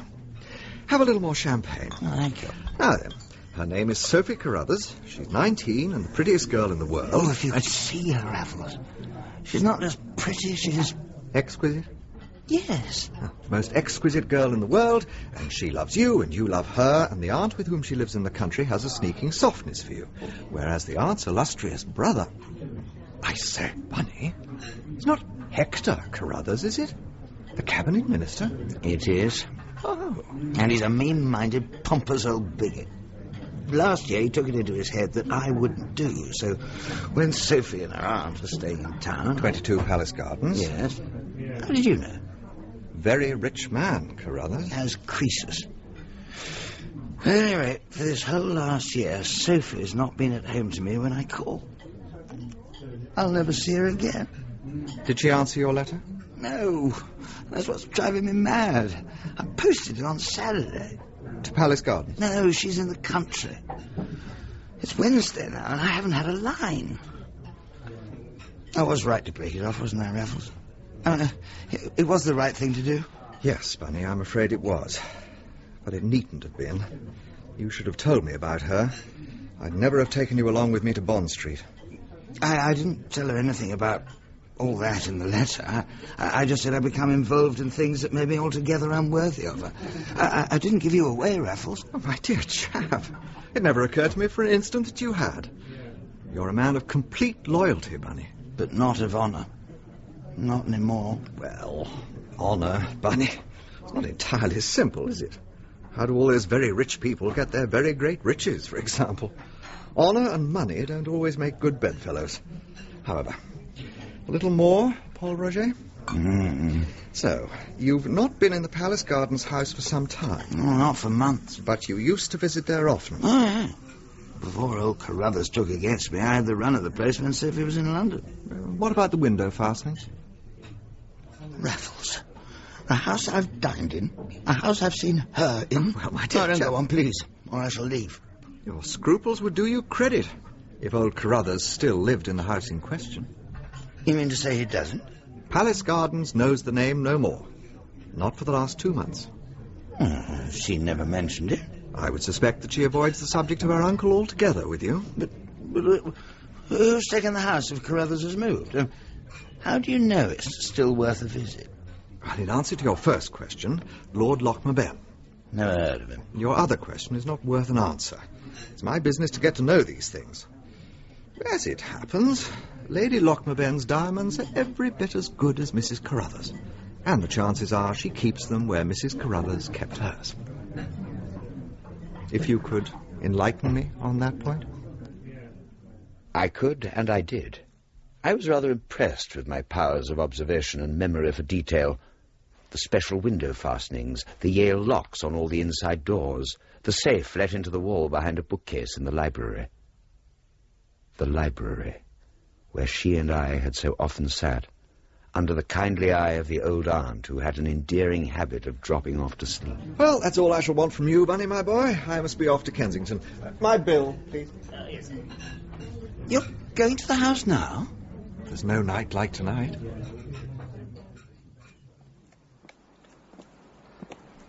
I shall come with you. No, Bunny, that would not be suitable. Why? I know every inch of the ground, and since the house has changed hands, I've no compunction. I'll tell you frankly. I don't want you tonight. The house will remind you of the girl and upset you. And get in the way of your concentration. No, it won't. What's the use? I've lost her. And I'm coming with you. What a very tenacious rabbit. All right, if you insist, we'll go back to my rooms at the Albany, collect the things we need, and wait until the hours are small enough to suit our purpose. Another cup of tea, Bunny? No, not for me, thanks. Strong, sweet tea before a job. You must get used to it if you're going to get on in your new profession. Are we going soon? In half an hour or so. The Lochmaben's son and heir is a late bird, and a hard-drinking one. Bit of a bore altogether, I'm told. Sounds just like Alec Carruthers, Sophie's cousin. A lout and a snob, and forever pestering Sophie with unwanted attentions. I can't bear the fellow. Do change your mind, Bunny, and don't come. I've said I will, and I won't go back on it now. In truth, I wished very much that I could. We drove in a hansom to Kensington. There was a ball in full swing at the Empress Rooms. Groups of potential witnesses were standing outside in the cool, deserted streets, so we alighted at Church Road. Then we went up a narrow passageway into Palace Gardens. There's a light over the door. It can only be young Lochmaben out this late. Well, that means we'll have to leave it for tonight, then. What it means is that the door won't be bolted, and so I shan't need your help with a window. You cut along now, Bunny. Go and get yourself a ticket at the Empress Rooms, and I'll meet you there afterwards. No. All right. Shoes off, then. The drive's gravelled. At the front door, he swiftly tried some of his skeleton keys. The third let us into the hall. As he closed the door behind us and slid the bolt shut as if it were sheathed in velvet, a clock chimed the 3 quarters. I know that clock. And the zouk settle. The table. The hat stand. You told me a lie. No, I didn't. The furniture is Carruthers, but the house is Lochmaben's. Now, look. He picked up a letter from the hall table. Lord Lochmaben. The case was clear to me on the spot. The house had been let furnished, as anybody but Raffles would have explained in the beginning. I led him along the hall to the library door. In, Bunny, and show me where the safe is. Just here. Oh, right. Open one of the windows so we've got a way out. Right. Then stand sentry for me in the door. I may have stood there for a dozen minutes listening to the ticking of the hall clock and the gentle dentistry of Raffles in the mouth of the safe behind me, when a third sound thrilled my every nerve. Someone's coming. Stand absolutely still. I needed no prompting. Panic froze me where I stood, Raffles close behind me. Oh, my God, Raffles... A hand was clapped firmly over my mouth from behind. The girl we saw, with a candle in one hand and a letter for the post in the other, was Sophie. I saw her open the envelope, take a rose from her bosom, and press it in with the letter. That letter was for me. I knew it. I couldn't help it. I groaned aloud. What's that? Who's that? The son of the house. Quick, the window. Raffles was over the sill in an instant. Stay in the house. Get back. The police. I saw Raffles fell one to the ground and race across the lawn with another at his heels. I ran back into the hall and came face to face with my lost love. You of all men. Through this window. There's another one inside. Oh, this way. Get in here. In here. She pulled me to the door of a coat cupboard under the stairs and bundled me in. Open the door. I'll get out of this. Come on, search the back. Right, keep your eyes open. I'm just going down. Why was the bloody door bolted? What the devil's going on? Sophie! One of them came through here. Did you see him, miss? Yes. Oh, God. Where did he go? Up the stairs. Off the hell, you blighter. Go on. Wait, come out. If they do smart, just let him off. Now, go. Be quick. No, let them find me. What does it matter now? Go. Quickly. If you ever cared. One last anguished look at that dear face, and I turned away and went blindly out the front door. Horrified, I drew back in despair. There were two more policemen searching the shrubbery, with the help of a young man in evening clothes and white silk scarf. I was trapped. Ah, so you've come to join the hunt out here? Had a look inside, have you? Yes. It's all right, officer. It's only another gentleman from the Empress rooms. Oh, come and give us a hand out here, old chap. We're beating up the shrubbery like old Billy-o. What about the hedge over there, officer? Thank you, sir, but we can manage. Why don't you and your friend get along home? Are you quite sure? Always glad to help the law, don't you know? All right. Off we go, then. Off we go. Round here, Bunny. We'll cut back through to Church Road. Let go of my arm, please, Raffles. Oh, my dear Bunny. Do you know what brought me back? I neither know nor care. I had the very devil of a squeak for it. The moment I was round the corner, I pulled off my coat, hopped into the Empress rooms, and took a cloakroom ticket for it. It was like you to come back to help me. But to lie to me, to inveigle me into that house, that was not like you, Raffles, and I shall never forgive you for it. Oh, come, Bunny. There wasn't much inveigling about it. I did my level best to leave you behind. If you told me the truth, I'd have listened fast enough. Raffles. Don't you know who she was? I guessed, Bunny. It was she who saved me, not you. Even then, I took some sad pleasure in recounting the story. Her generosity, her courage. It's no use saying I'm sorry, Bunny. But believe me, I had not the smallest suspicion that she would be in the house. You told me yourself she was in the country. That makes no difference to the fact that you told me a deliberate lie. Well, in fact, it wasn't a lie, Bunny. If you read your papers, you'd have known that old Carruthers headed the birthday honours list, and Loch Maben was the title of his choice. I see. And that miserable quibble was not a lie? I'm going back to Mount Street. Without another word, I turned my back on him and walked away. Not a lie, indeed. He tricked me. If Raffles could stoop so low. Well, I've done with him. Finished. That's the end of our friendship. Oh, God. If it weren't for Raffles, I'd be getting that letter tomorrow. The rose. Cab, sir? Did you want a cab? Yes. Mount Street, number 17.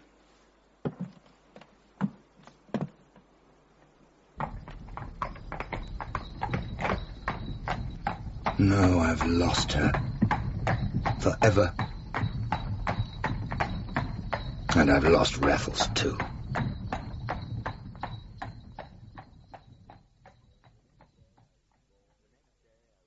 The next day I was bored, depressed, bad-tempered. And I would have to think very seriously now about getting a job. Yes.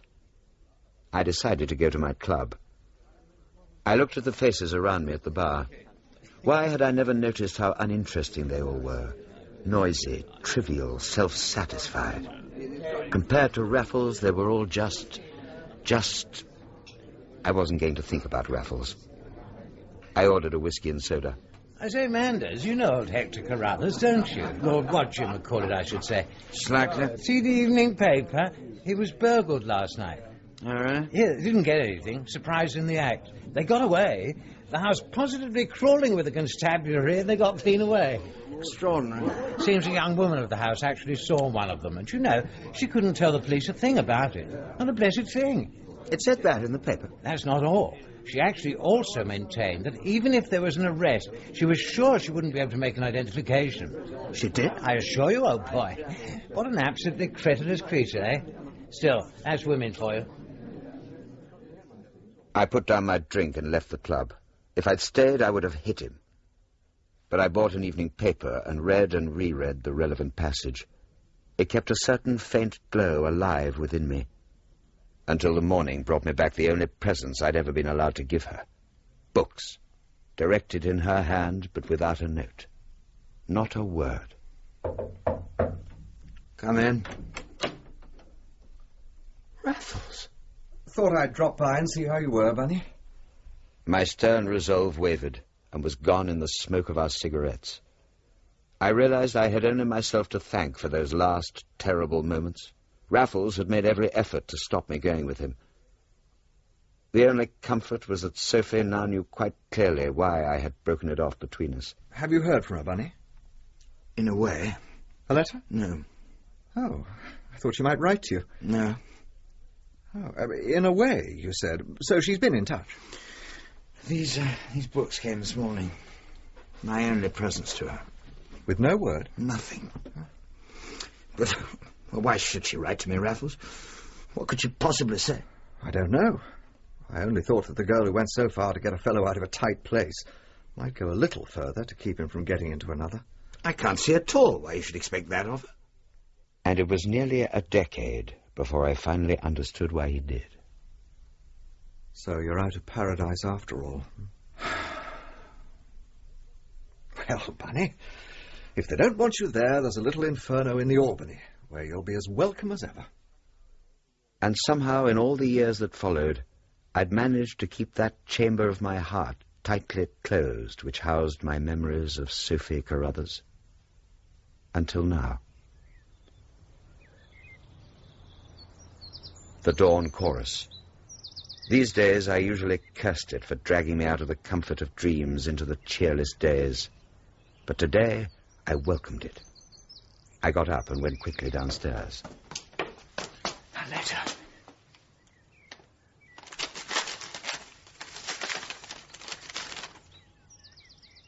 Dear Harry, you may have wondered at the very few words I could find to say to you when we met so strangely yesterday.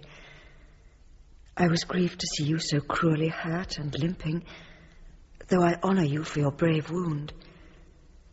I had known about Mr. Raffles, but not about you. There was something I have longed to tell you about him, something I couldn't tell you in a few minutes in the street. You see, I did meet him, once, on the very next night after the one when you and I last saw each other. I was just turning on the drawing-room lights when in walked Mr. Raffles from the balcony. Forgive me for startling you, Miss Carruthers. Did no one tell you I was here?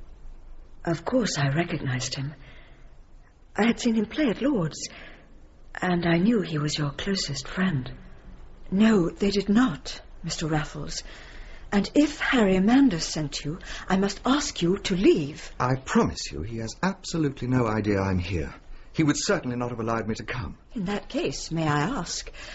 Oh, Bunny is my friend. I must tell you, he is no longer a friend of mine. Even so, I felt I must see you. Has something happened to Harry? No, nothing. It's what might happen next that brings me here. Between you two. So he has confessed to you? No.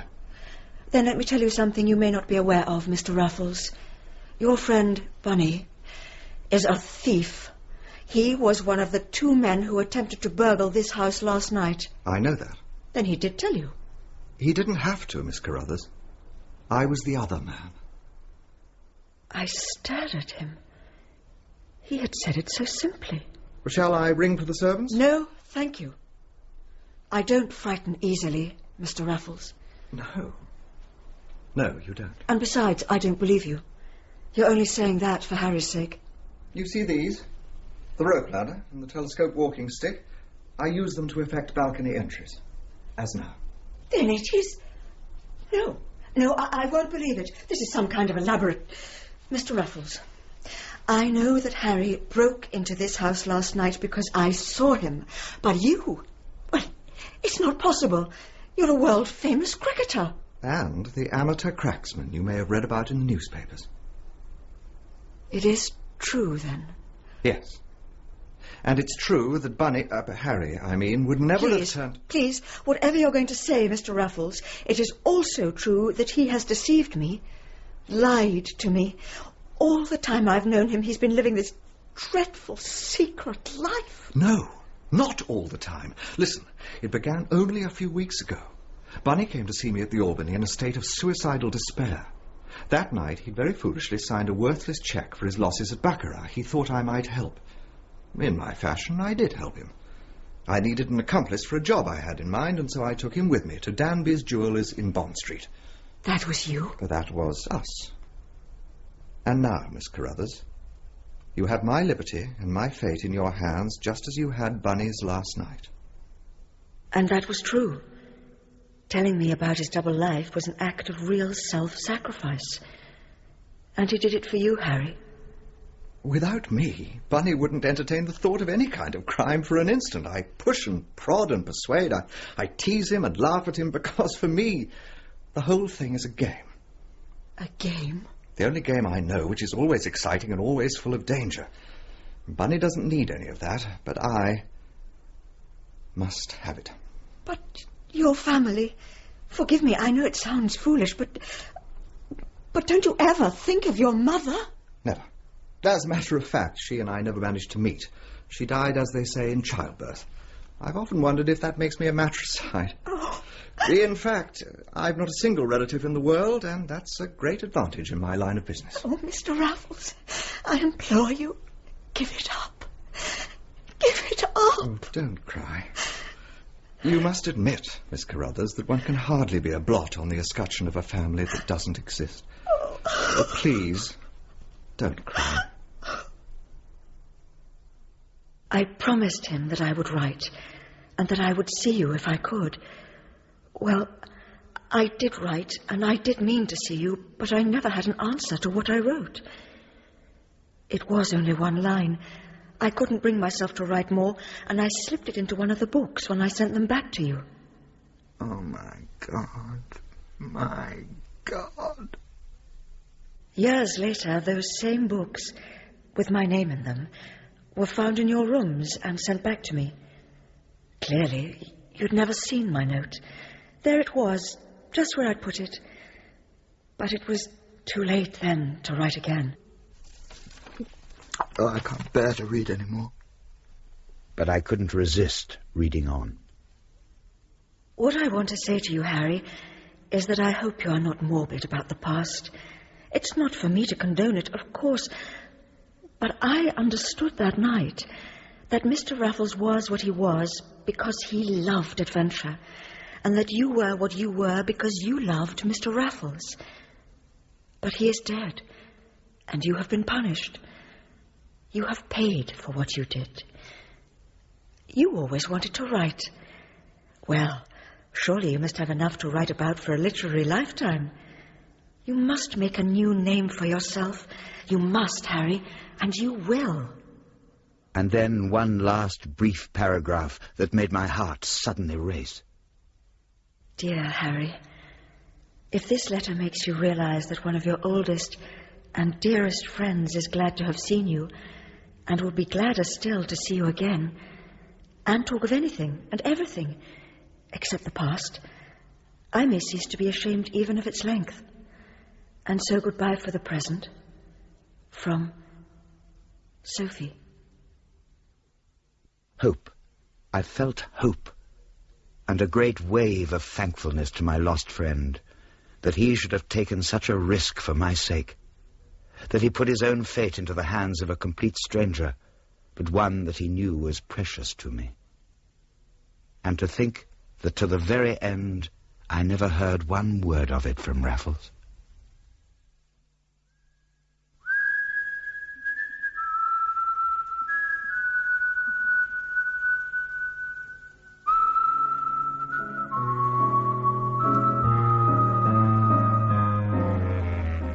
In The Last Word, by E.W. Hornung, dramatised for radio by Olwyn Wymark, Jeremy Clyde was A.J. Raffles, and Michael Cochrane, Bunny Manders.